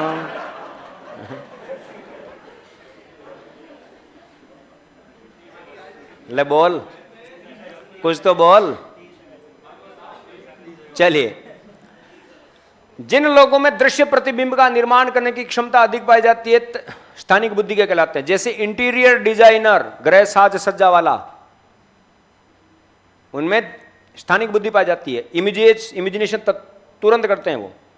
जैसे ये पूरा हॉल है हमारे सामने, हम उसको कहते हैं यार ये हॉल है हमारे पास, या कि ये प्लॉट पड़ा हुआ है, इस पे हमें मकान बनाना है, या इस हॉल में हमें पूरा एक लग्जरियस हाउस बनाना है। इसको, इस हॉल को लग्जरियस हाउस बनाना है, पार्टीशन कैसे वगैरह कैसे होगा, तो तुरंत नक्शा बता देगा। जबकि हम क्या करें? ऐसा करते हैं, यहां पर एक प्लाई लगा देते हैं, इधर भी एक प्लाई लेते हैं, 3 बड़े बड़े कमरे हो जाएंगे, इधर से लौटो उधर, उधर से लौटो इधर। भाई हम तो 3 ही कमरे बना सकते हैं, लेकिन इंटीरियर डिजाइनर पूरा नक्शे के साथ आपका अच्छे से अच्छा एक महल जैसा रूम शेड कर देगा। तो ये कौन सी बुद्धि का होता है? स्थानिक बुद्धि का होता है। चित्रकार, मूर्तिकार स्थानिक बुद्धि का होता है। इमेज, एक बार आपकी शक्ल देख ली तो फिर वो उसकी इमेज बना लेगा, वैसी मूर्ति बना देगा। सर्वेक्षण अधिकारी, ऑडिटर जो होते हैं ना, हर बिंदु के ऊपर इमेज करते हैं, कल्पना करते हैं, अगर ये बिंदु ऐसा नहीं होता तो ऐसा होता। तुमने गबन किया है तो कैसे किया, क्यों किया, कब किया, हर पहलू के ऊपर कल्पना चलती है उनकी। जांचकर्ता जो होते हैं ना, वो छोड़ते नहीं किसी बात को। तो ये बात है इसके अंतर्गत। शरीर गति बुद्धि, शारीरिक मांसपेशियों में गति कुशलता। ठीक है, नोबेल तो साहित्य के क्षेत्र में दिया जाता है। साहित्यकार भाषा बुद्धि में होगा या तार्किक बुद्धि में? साहित्यकार भाषा बुद्धि का ही होता है। ठीक है, तो ये याद है, नोबेल पुरस्कार विजेता जो होते हैं ना, वो हमेशा एक ना, वो कौन सी बुद्धि में? तार्किक बुद्धि में होते हैं। क्योंकि प्रत्येक विषय वस्तु, ऐसा थोड़ी कि मैं आपको नोबेल पुरस्कार विजेता घोषित करता हूं, वहां पर कई प्रकार के राउंड चलते हैं, कई प्रकार की जांचें होती हैं, कई प्रकार के वाद विवाद होते हैं, कई प्रकार के तर्क होते हैं, तब दिया जाता है। ऐसा थोड़ी कि लीजिए साहब डॉक्टर साहब को आपको नोबेल पुरस्कार दिया जाता है। यार फलो फलो में बात तो निकल ही गई है। अगर मिल जाए तो मिल जाए, क्या फर्क है ना। कभी न कभी तो मिलेगा, कुछ न कुछ तो मिलेगा, इतना टुकड़ा भी मिलेगा लेकिन मिलेगा, खुल के बात। हाँ, शारीरिक मांसपेशियों में गति कुशलता का प्रदर्शन करने वाले लोगों में शरीर गति बुद्धि पाई जाती है। शारीरिक मांसपेशियों में गति कुशलता, ठीक है, शारीरिक मांसपेशियों में गति कुशलता का प्रदर्शन करने वाले लोगों में शरीर गति बुद्धि पाई जाती है। करेक्ट, याद रहे, शरीर गति बुद्धि सबसे ज्यादा सपना चौधरी में पाई जाती है। तारे यहाँ क्या हाँ, याद रखना, नर्तक में प्रश्न ये आया हुआ है, शरीर गति बुद्धि सबसे अधिक होती है किसमें? नर्तक में। अभिनेता अभिनेत्रियों में। किसमें? अभिनेता अभिनेत्रियों में। खिलाड़ी, धावक, एथलेटिक, नाविक, तैराक, शल्य चिकित्सक और लड़ाकू विमान का पायलट, ये सारे लोगों में कौन सी बुद्धि होती है? शरीर गति बुद्धि होती है। ठीक है, लड़ाकू विमान का पायलट, ठीक है, लड़ाकू विमान का पायलट। देखो पायलट दो प्रकार का होता है, एक होता है पायलट, ठीक है, जो सवारियों को लाता ले जाता है, उसमें स्थानिक बुद्धि होती है। जबकि लड़ाकू विमान का जो पायलट होता है, कर्तव्य दिखाते हैं वो, ठीक है। लड़ाकू विमान फाइटर जेट चलाने वाला हर कोई साधारण पायलट नहीं होता, वो फिजिकली बैलेंस के आधार पर काम करता है, एनर्जेटिक सक्रियता के आधार पर काम करता है। तो वो कौन सी बुद्धि का होता है बेटा? शरीर गति बुद्धि का होता है। फिर याद रखना आगे कौन सी बुद्धि? संगीत गति बुद्धि। सभी प्रकार के वादक एवं संगीतज्ञों में कौन सी बुद्धि होती है? संगीत गति बुद्धि। सभी प्रकार के वादक एवं संगीतज्ञों में कौन सी बुद्धि होती है? तो संगीत गति बुद्धि होती है। चाहे किसी भी प्रकार का कोई भी इंस्ट्रूमेंट बजा रहा हो, चाहे ढोल बजाओ, चाहे मजीरे बजाओ या तालियां बजाओ, बांसुरी बजाओ, पुपाड़ी बजाओ, ढोल बजाओ, नगारा बजाओ, हारमोनियम, कैशियो, कीपैड, ऑर्गन, कुछ भी बजाओ, तो वैसा कौन सी बुद्धि में वो है ना? तो वो संगीत गति बुद्धि का अंतर्गत। ढोलक बजाने वाले में कौन सी बुद्धि होती है? संगीत बुद्धि।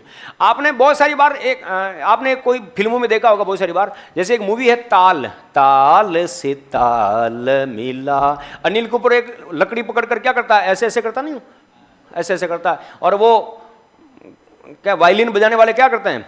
तो वायलिन बजाने वाले भी कौन सी बुद्धि का है? संगीत बुद्धि का।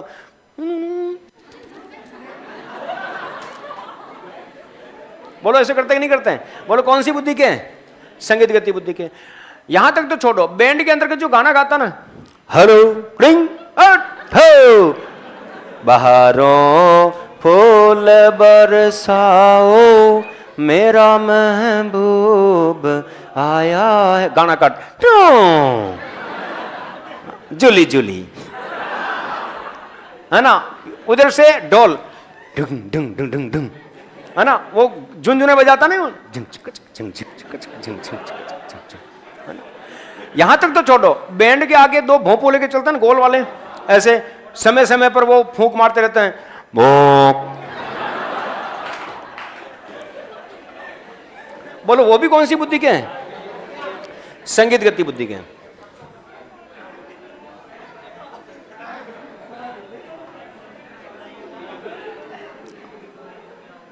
सबसे महत्वपूर्ण है ना, सबसे महत्वपूर्ण है 6 और 7, इंटरपर्सनल और इंट्रापर्सनल, अंतर्व्यक्तिक और अंतराव्यक्तिक, अंतर्व्यक्तिक और अंतः व्यक्तिक। ये देखो अंतर्व्यक्तिक है, ये इंटर है और ये है अंतः है व्यक्तिक, ये अंतरा है। ठीक है, ये याद रखना, टर्मोलॉजी से समझ लो आप। जब इंटरपर्सनल हो तो अंतर्व्यक्तिक, जब इंट्रापर्सनल हो तो अंतराव्यक्तिक, और दोनों लैंग्वेज आएगी। अब इनकी पहचान कैसे करें? अंतर में दूसरों की योग्यताओं को देखी जाती है, मतलब सामने वाला मेरे योग्य है या नहीं, मैं उससे बात करूं या नहीं करूं, मैं उसके साथ रिलेशन रखूं या नहीं रखूं, यह अंतर्व्यक्ति का निर्धारण होगा। अंतराव्यक्ति में खुद की योग्यता का निर्धारण देखा जाता है, मैं उसके योग्य हूं या नहीं, है ना? तो ध्यान दीजिएगा, अंतर्व्यक्तिक में दूसरों की योग्यता, क्षमता, भावनाओं, इच्छाओं, अभिप्रेरणाओं को जानने समझने के बाद उनके साथ मधुर संबंध स्थापित करने की योग्यता अंतर्व्यक्तिक बुद्धि कहलाती है। स्वयं की योग्यताओं, क्षमताओं, भावनाओं, इच्छाओं को जानने समझने के बाद दूसरों के साथ मधुर संबंध स्थापित करने की योग्यता अंतर्व्यक्तिक बुद्धि कहलाती है। अंतर्व्यक्तिक में दूसरों की योग्यताओं को देखते हुए हम उनके साथ संबंध स्थापित करते हैं, रिलेशन स्थापित करते हैं, और अंतराव्यक्तिक में खुद की योग्यताओं को देखने के बाद हम उनके साथ मित्रता का भाव रखते हैं। करेक्ट। अंतर्व्यक्तिक में दूसरों की योग्यताओं को देखा जाएगा, अंतराव्यक्तिक में स्वयं की योग्यताओं को देखा जाएगा। ठीक है, कंफ्यूज नहीं होना। ठीक है, याद रखना हार्वर्ड गार्डनर की ये दोनों बुद्धियां ना, अंतर्व्यक्तिक और अंतराव्यक्तिक, ये संवेगात्मक बुद्धि का ही रूप है। कौन सी बुद्धि का? संवेगात्मक बुद्धि का रूप है। क्योंकि संवेगात्मक बुद्धि में भी स्वयं की, हम दूसरों की योग्यताओं, क्षमताओं को जानने समझने के बाद उनका उचित प्रबंधन करने की योग्यता संवेगात्मक बुद्धि कहलाती है, जिसमें हम खुद को भी जानते हैं और दूसरों को भी जानते हैं। 1998 में एक प्रकार बताया था प्रकृतिवादी। प्राकृतिक घटनाओं की जानकारी रखने वाले, प्रकृति के पर्यावरण संरक्षण के प्रति जागरूक व्यक्ति कौन सी बुद्धि के होते हैं? प्रकृतिवादी। किसान, जैव वैज्ञानिक, वनस्पति वैज्ञानिक, खनिजवेता, भूगोलवेता, ये सारे कौन सी बुद्धि के हैं? प्रकृतिवादी। किसी वस्तु के अस्तित्व के संबंध में जानकारी रखने वाले, किसी, है ना, वस्तु के सजीव और निर्जीव के बारे में, आत्मा परमात्मा के बारे में, है ना, जन्म मृत्यु के बारे में जानकारी रखने वाले लोगों में कौन सी बुद्धि होती है? अस्तित्ववादी। दार्शनिक और जो थिंकर होते हैं, चिंतक, ये कौन सी बुद्धि के होते हैं? तो अस्तित्ववादी बुद्धि के होते हैं। बोलो, गार्डनर ने टोटल बुद्धियां कितनी बताई थी? 9 प्रकार की बताई। आपके सामने लिखें, बहुबुद्धि सिद्धांत हार्वर्ड गार्डनर।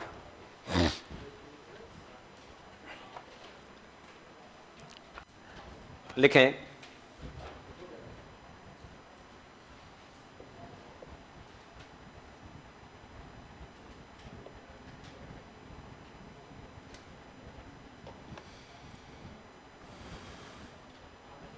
लिखें, गार्डनर का यह सिद्धांत, गार्डनर का यह सिद्धांत Harvard gardener,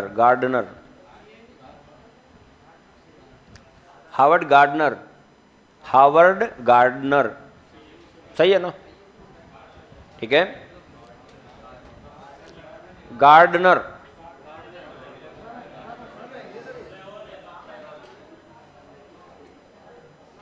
Harvard gardener, correct. लिखें, हार्वर्ड गार्डनर का यह सिद्धांत, हार्वर्ड गार्डनर का यह सिद्धांत अभिक्षमता का निर्धारण करने का सिद्धांत है। अभिक्षमता या अभिरुचि का, हार्वर्ड गार्डनर का यह सिद्धांत अभिक्षमता या अभिरुचि का निर्धारण करने का सिद्धांत है।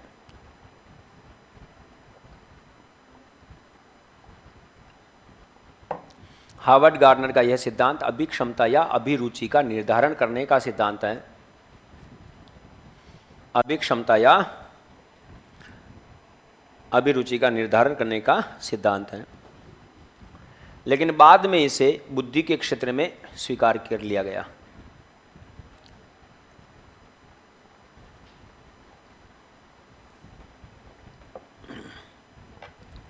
लेकिन बाद में इसे बुद्धि के सिद्धांत के रूप में स्वीकार कर लिया गया। लेकिन बाद में इसे बुद्धि के सिद्धांत के रूप में स्वीकार कर लिया गया।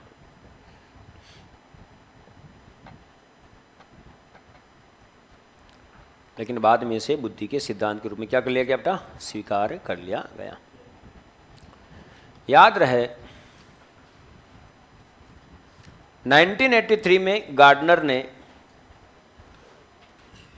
1983 में गार्डनर ने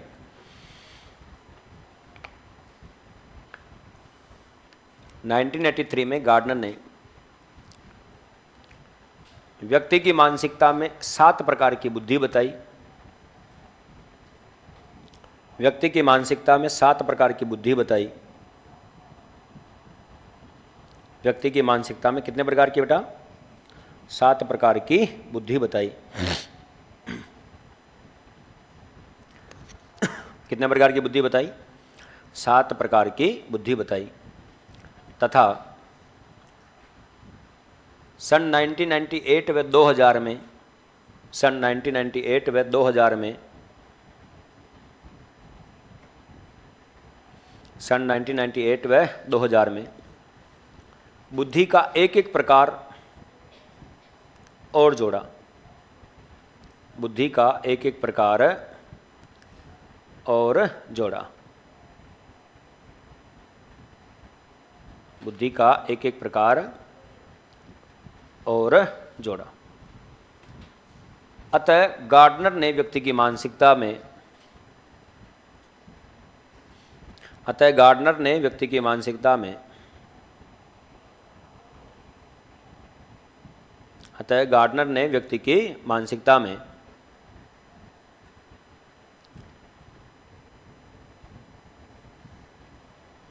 गार्डनर ने व्यक्ति की मानसिकता में कुल 9 प्रकार की बुद्धियां बताई।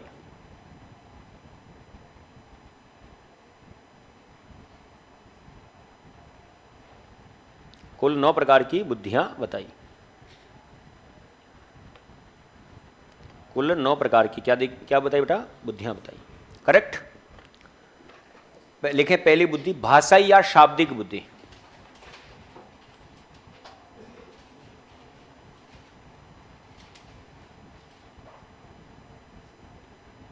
भाषाई या शाब्दिक बुद्धि कौन सी बेटा? भाषाई या शाब्दिक बुद्धि।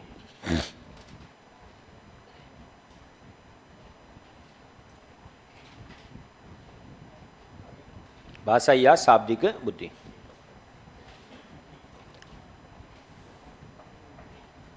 अब भाषा या शाब्दिक बुद्धि के संबंध में देखो कैसे, याद रखना भाषा या शाब्दिक बुद्धि का क्या मामला है कि जिन लोगों में शब्दों की समझ एवं अभिव्यक्ति की क्षमता अधिक हो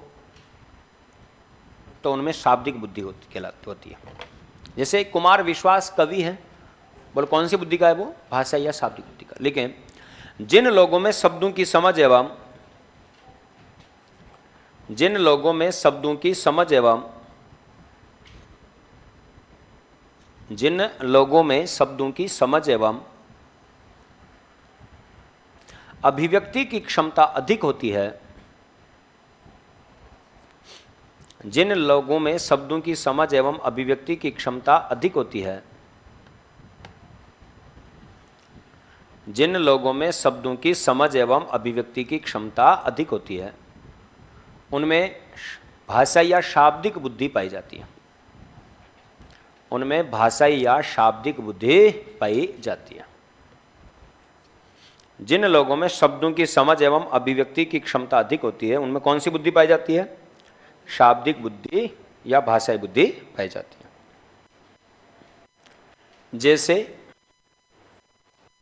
जैसे वकील कवि, जैसे वकील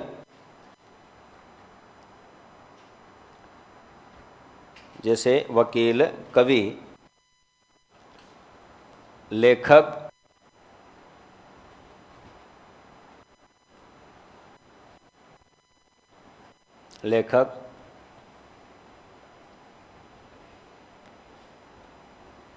पत्रकार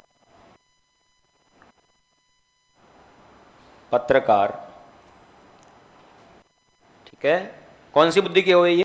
भाषा या शाब्दिक बुद्धि के। नेक्स्ट लिखें तार्किक बुद्धि। कौन सी बुद्धि बेटा? तार्किक बुद्धि। कौन सी बुद्धि? तार्किक बुद्धि। कौन सी बुद्धि? तार्किक बुद्धि। दोस्तों तार्किक बुद्धि जो है, नमस्ते, लिखा है ना है? तो हमारा है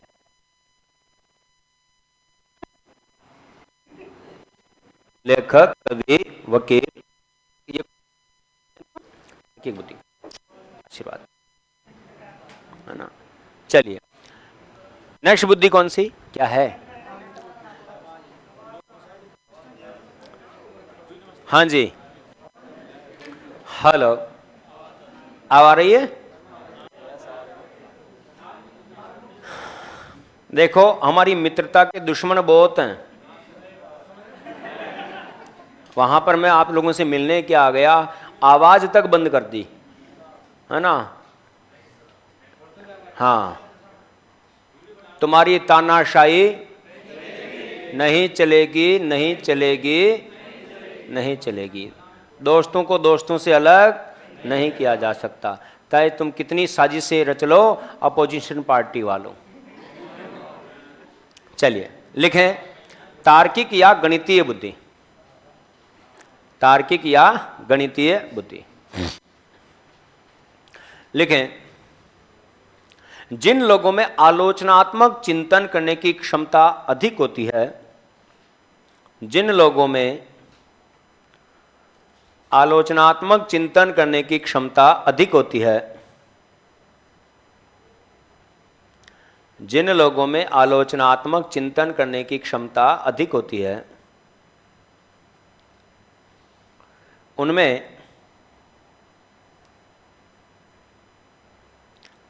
तार्किक या गणितीय गणना बुद्धि पाई जाती है। उनमें तार्किक या गणितीय गणना बुद्धि पाई जाती है।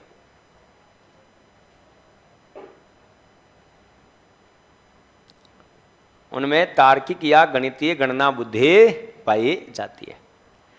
याद रहे, इस बुद्धि के जो भी लोग हैं वो लोग क्या करते हैं, प्रत्येक विषय वस्तु के गुण दोषों की क्या करते हैं, ठीक है, क्या करते हैं, व्याख्या करते हैं संकेत एवं चिन्हों के माध्यम से। लेकिन इस बुद्धि के लोग प्रत्येक विषय वस्तु के, इस बुद्धि के लोग प्रत्येक विषय वस्तु के गुण दोषों की व्याख्या, इस बुद्धि के लोग प्रत्येक विषय वस्तु के गुण दोषों की व्याख्या, इस बुद्धि के लोग प्रत्येक विषय वस्तु के गुण दोषों की व्याख्या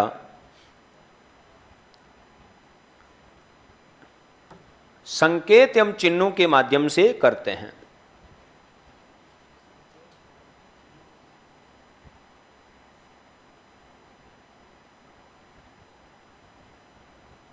संकेत एवं चिन्हों के माध्यम से करते हैं। इस बुद्धि के लोग प्रत्येक विषय वस्तु के गुण दोषों की व्याख्या संकेत एवं चिन्हों के माध्यम से करते हैं। करेक्ट। जैसे गणितज्ञ, वैज्ञानिक एवं नोबेल पुरस्कार विजेता, गणितज्ञ, वैज्ञानिक एवं नोबेल पुरस्कार विजेता, गणितज्ञ, वैज्ञानिक एवं नोबेल पुरस्कार विजेता है। हर क्षेत्र में दिया जाता है, तो किसी भी क्षेत्र में जाएंगे तो वहां पर तर्क वितर्क जरूर होगा बेटा, ठीक है, आलोचनात्मक चिंतन होगा। ऐसा थोड़ी कि आपने कोई वस्तु बना दी, मैं आपको नोबेल पुरस्कार दे रहा हूं, भाई दूसरे आपकी आलोचना भी करेंगे ना, आपने ये दिया तो ये सही है या गलत, ये चीज। नेक्स्ट लिखें, स्थानिक बुद्धि। कौन सी बुद्धि? स्थानिक बुद्धि। स्थानिक बुद्धि। अब स्थानिक बुद्धि का क्या फंडा है, उस बात को देखो। जिन लोगों में दृश्य प्रतिबिंब का निर्माण करने की क्षमता उच्च हो, मतलब इमेजिनेशन जल्दी कर लेते हैं, कल्पना ही कर लेते हैं, कि जिन लोगों में दृश्य प्रतिबिंब का निर्माण करने की क्षमता उच्च हो, उनमें कौन सी बुद्धि होती है बेटा? स्थानिक बुद्धि होती है। लिखें भाई, जिन लोगों में दृश्य प्रतिबिंब का, जिन लोगों में दृश्य प्रतिबिंब का, जिन लोगों में दृश्य प्रतिबिंब का निर्माण करने की क्षमता उच्च होती है, जिन लोगों में दृश्य प्रतिबिंब का निर्माण करने की क्षमता उच्च होती है, जिन लोगों में दृश्य प्रतिबिंब का निर्माण करने की क्षमता क्या होती है बेटा? उच्च होती है। दृश्य प्रतिबिंब का निर्माण करने की क्षमता क्या होती है? उच्च होती है। उनमें स्थानिक बुद्धि पाई जाती है। उनमें दृश्य प्रतिबिंब का या निर्माण करने की क्षमता उच्च होती है, उनमें कौन सी बुद्धि पाई जाती है? स्थानिक बुद्धि पाई जाती है।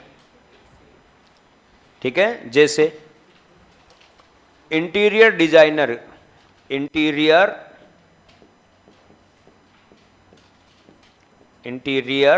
डिजाइनर, इंटीरियर डिजाइनर, गृह साज सज्जा वाला, होम डेकोर करने वाला, चित्रकार मूर्तिकार, चित्रकार मूर्तिकार, चित्रकार मूर्तिकार, सर्वेक्षण अधिकारी, सर्वेक्षण अधिकारी, सर्वेक्षण अधिकारी है ना, विमान चालक, वो इसी में विमान चालक, विमान चालक, पायलट जो होता है ना वो। याद रखना, बहुत सारी जगह शल्य चिकित्सक को स्थानिक बुद्धि में लिखते हैं, वो सही नहीं है। ठीक है, वो शरीर गति का होगा। किसका? शरीर गति का। आगे लिखें शरीर गतिक बुद्धि, शरीर गतिक बुद्धि। कौन सी बुद्धि? शरीर गतिक बुद्धि।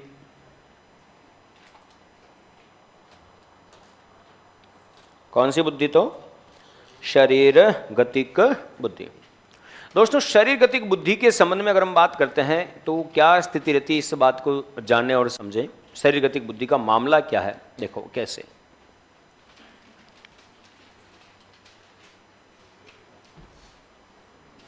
शारीरिक मांसपेशियों में गतिक कुशलता, मतलब शरीर में एनर्जी लेवल। शारीरिक मांसपेशियों में गति कुशलता का प्रदर्शन करने वाले लोगों में शरीर गतिक बुद्धि पाई जाती है। जैसे नर्तक, सबसे ज्यादा किसमें? नर्तक में। सपना चौधरी में। नर्तक, अभिनेता, अभिनेत्रियां, खिलाड़ी, तैराक, शल्य चिकित्सक और लड़ाकू विमान का पायलट। लेकिन जिन लोगों में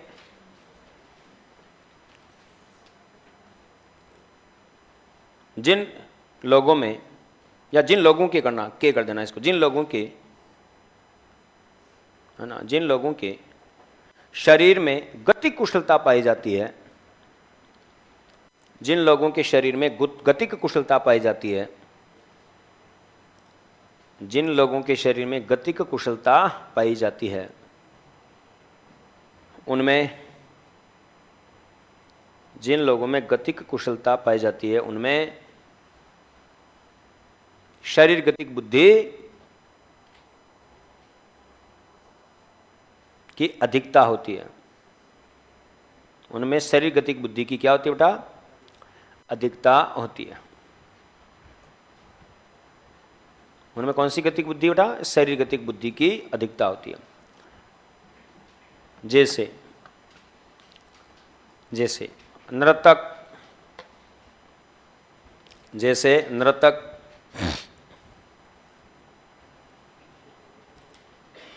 नर्तक, अभिनेता, अभिनेत्रियां, अभिनेता, अभिनेत्रियां, जैसे नर्तक, अभिनेता, अभिनेत्रियां,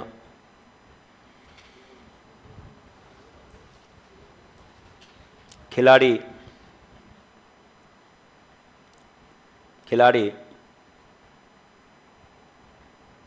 खिलाड़ी, तैराक, ठीक है, तैराक, शल्य चिकित्सक,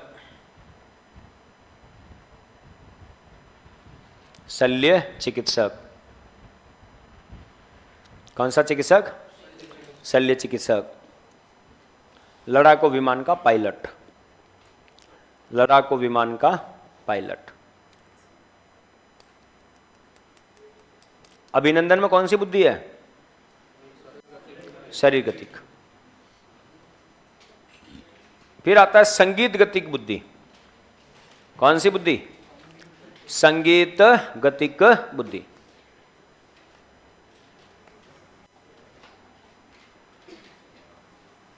संगीत गतिक बुद्धि। दोस्तों, संगीत गतिक बुद्धि का जो फंडा है वो कैसा है वो देखो। संगीत गतिक बुद्धि का मामला क्या है? कैसे? सभी प्रकार के वादक एवं संगीतज्ञों में संगीत गतिक बुद्धि पाई जाती है। लेकिन सभी प्रकार के वादक एवं संगीतज्ञों में, सभी प्रकार के वादक एवं संगीतज्ञों में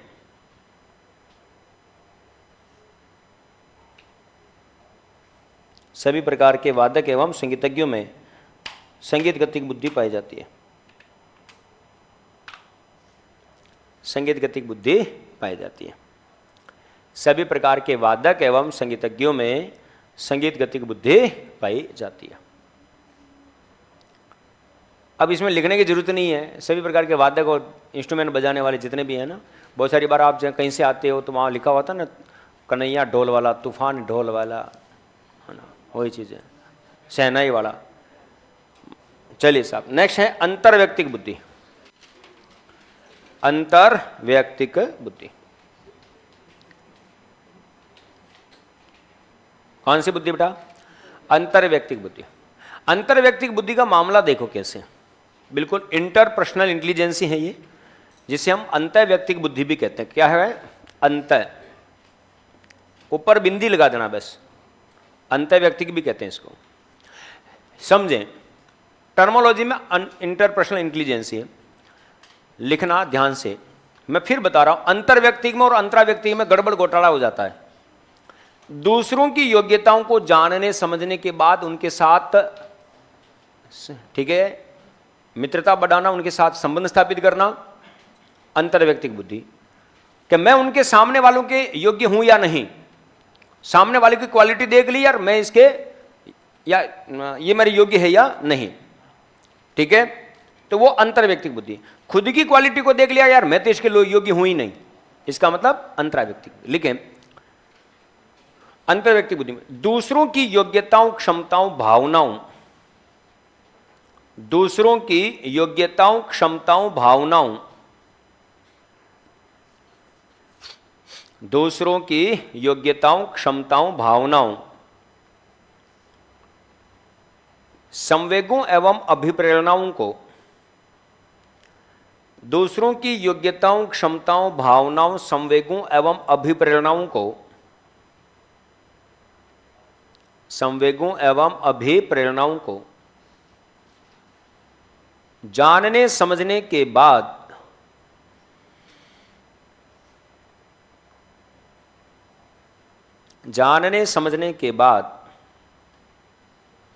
उनके साथ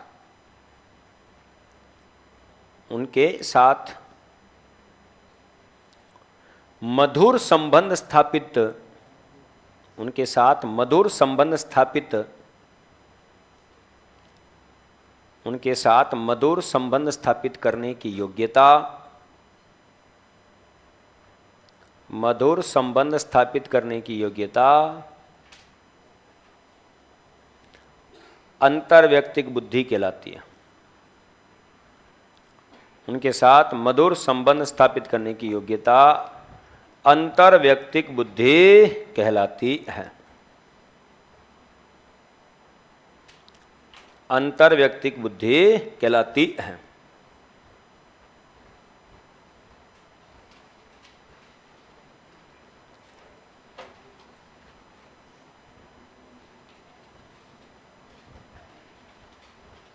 अंतर्वैयक्तिक बुद्धि कहलाती है। करेक्ट? तो ये सारी बातें आपको इसके अंदर ध्यान में रखनी है। जैसे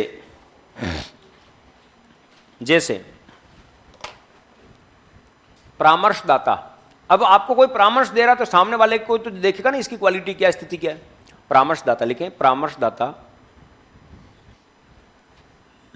मनोवैज्ञानिक,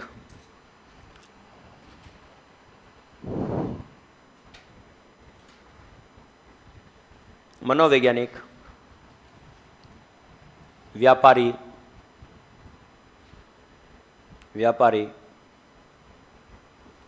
विधिक अधिकारी, न्यायकर्ता, विधिक अधिकारी, विधिक अधिकारी, चिकित्सक,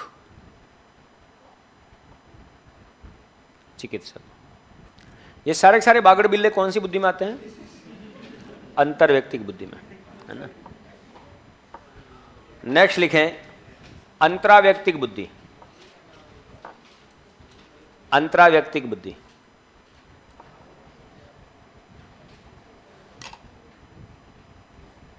अंतराव्यक्तिक बुद्धि लिखें स्वयं की योग्यताओं, क्षमताओं, भावनाओं, स्वयं की योग्यताओं, क्षमताओं, भावनाओं, स्वयं की योग्यताओं, क्षमताओं, भावनाओं, स्वयं की योग्यताओं, क्षमताओं, भावनाओं, किसका बेटा? स्वयं की योग्यताओं, क्षमताओं, भावनाओं, संवेगों एवं अभिप्रेरणाओं को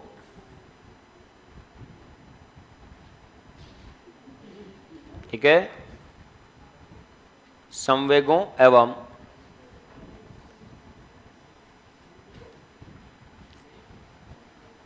अभिप्रेरणाओं को जानने समझने के साथ, संवेगों एवं अभिप्रेरणाओं को जानने समझने के साथ,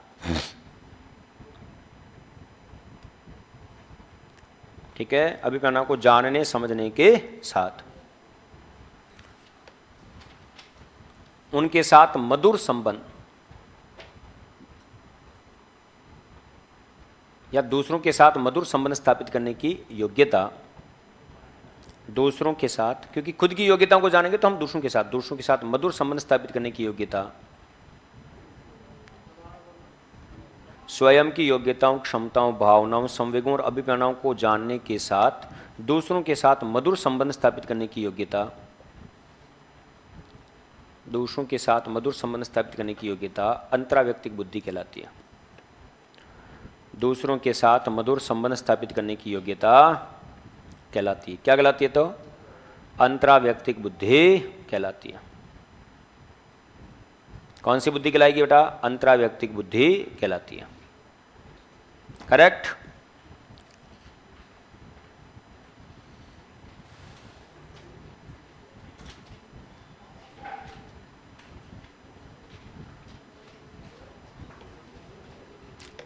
परफेक्ट यहां तक? चलिए साहब, नेक्स्ट लिखें प्रकृतिवादी बुद्धि। हाँ, इसके एग्जाम्पल नहीं लिखे क्या?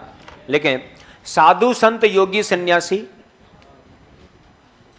साधु संत योगी सन्यासी, साधु संत योगी सन्यासी एवं आध्यात्मिक प्रवृत्ति के लोग, साधु संत योगी सन्यासी एवं आध्यात्मिक प्रवृत्ति के लोग, साधु संत योगी सन्यासी एवं आध्यात्मिक प्रवृत्ति के लोग। बोलो इन लोगों में कौन सी बुद्धि पाई जाती है बेटा? अंतराव्यक्ति बुद्धि। मतलब ये स्वयं को जानते हैं और फिर किससे बात करनी नहीं करनी, किसी को क्या कहना नहीं कहना, ये सारी बातें इसमें आ जाती है। अलग निरंजन, ठीक है, ये बात ध्यान रखो। नेक्स्ट लिखो प्रकृतिवादी बुद्धि, है ना। कौन सी बुद्धि बेटा? प्रकृतिवादी। प्रकृतिवादी बुद्धि में क्या देखने को मिलता है? याद रखें, समझे पहले कि जिन लोगों को प्राकृतिक घटनाओं एवं पर्यावरण संरक्षण से संबंधित जानकारी होती है उनमें कौन सी बुद्धि होती है? प्रकृतिवादी। लिखें जिन लोगों को प्रकृति एवं पर्यावरण से संबंधित, जिन लोगों को प्रकृति एवं पर्यावरण से संबंधित जानकारी होती है, जिन लोगों को प्रकृति एवं पर्यावरण से संबंधित जानकारी होती है उनमें प्रकृतिवादी बुद्धि पाई जाती है, उनमें प्रकृतिवादी बुद्धि पाई जाती है। उनमें कौन सी बुद्धि पाई जाती है? तो प्रकृतिवादी बुद्धि पाई जाती है। कौन सी बुद्धि पाई जाती है बेटा? उनमें प्रकृतिवादी बुद्धि पाई जाती है। जैसे किसान, जैसे किसान, जीव वैज्ञानिक, जीव वैज्ञानिक, वनस्पति वैज्ञानिक, जीव वैज्ञानिक, वनस्पति वैज्ञानिक, खननकर्ता, खननकर्ता, भूगोलवेता, खननकर्ता, भूगोलवेता। ये सारे सारे कौन सी बुद्धि के होते हैं बेटा? प्रकृतिवादी। आगे लिखें अस्तित्ववादी बुद्धि। अस्तित्ववादी बुद्धि कौन सी बुद्धि बेटा? अस्तित्ववादी बुद्धि। कौन सी बुद्धि? अस्तित्ववादी बुद्धि। अब अस्तित्ववादी बुद्धि में क्या देखने को मिलेगा कि जो लोग किसी वस्तु के अस्तित्व के संबंध में जानकारी रखते हैं, कौन सी बुद्धि के होते हैं? अस्तित्ववादी बुद्धि। जैसे दार्शनिक और चिंतक का यही काम होता है, आत्मा, परमात्मा,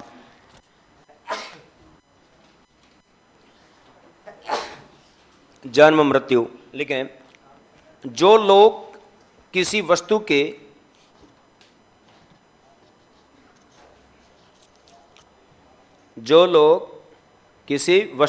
अस्तित्व के संबंध में जानकारी रखते हैं, जो लोग किसी वस्तु के अस्तित्व के संबंध में जानकारी रखते हैं, जो लोग किसी वस्तु के अस्तित्व के संबंध में जानकारी रखते हैं, उनमें अस्तित्ववादी बुद्धि पाई जाती है।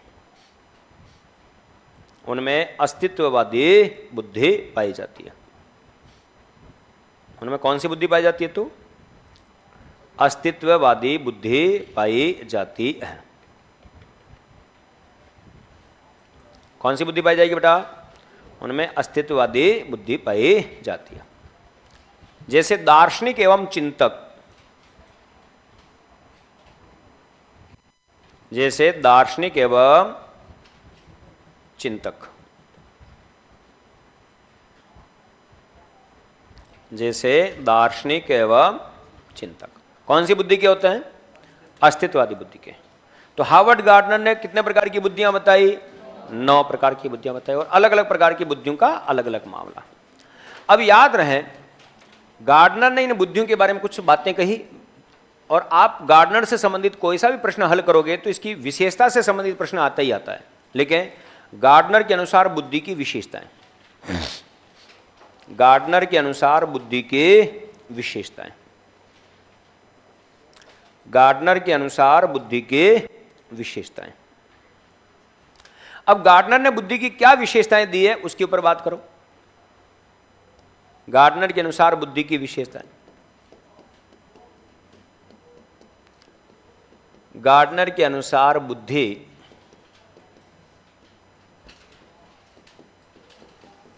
एकांकी न होकर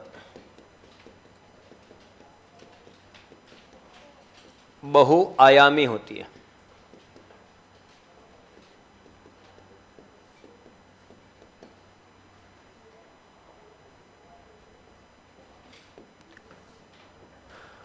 बुद्धि में कई पहलू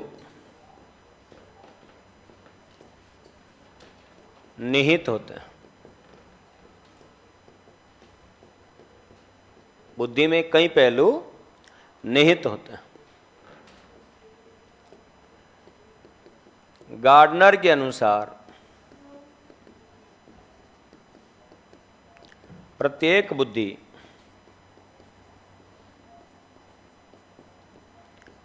एक दूसरे से स्वतंत्र होती है तथा किसी भी बुद्धि में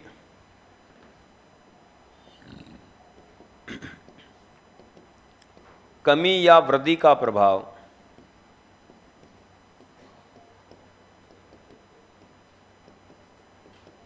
दूसरी बुद्धि पर नहीं पड़ता। गार्डनर के अनुसार प्रत्येक बुद्धि एक दूसरे से स्वतंत्र होती है तथा किसी भी बुद्धि में कमी या वृद्धि का प्रभाव दूसरी बुद्धि पर नहीं पड़ता।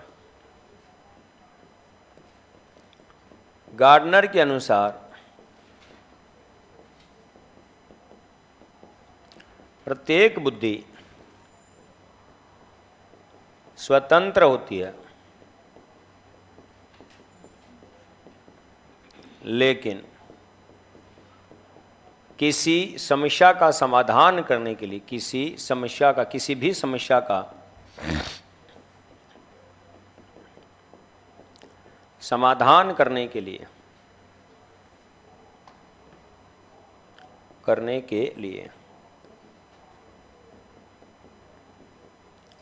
प्रत्येक बुद्धि एक दूसरे के साथ परस्पर अंतःक्रिया करती है। परस्पर क्या करती है बेटा? अंतःक्रिया करती है।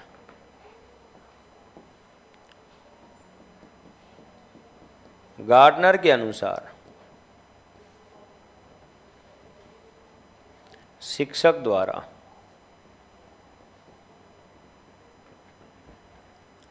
वैकल्पिक विधियों के माध्यम से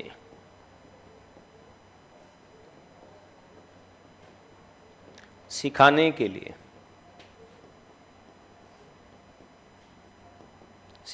लिए बहुबुद्धि को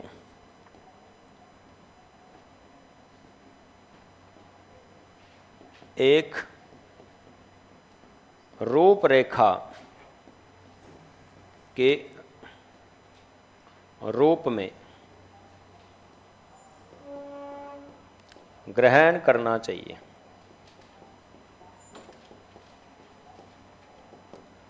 एक रूपरेखा के रूप में ग्रहण करना चाहिए।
कंप्लीट। तो ये कौन सा सिद्धांत हुआ आपका? बहुबुद्धि सिद्धांत। और बहुबुद्धि सिद्धांत का प्रतिपादन करने का श्रेय जाता है किसे? जाता है हार्वर्ड गार्डनर को। बाकी बातें हम नेक्स्ट क्लास में करेंगे।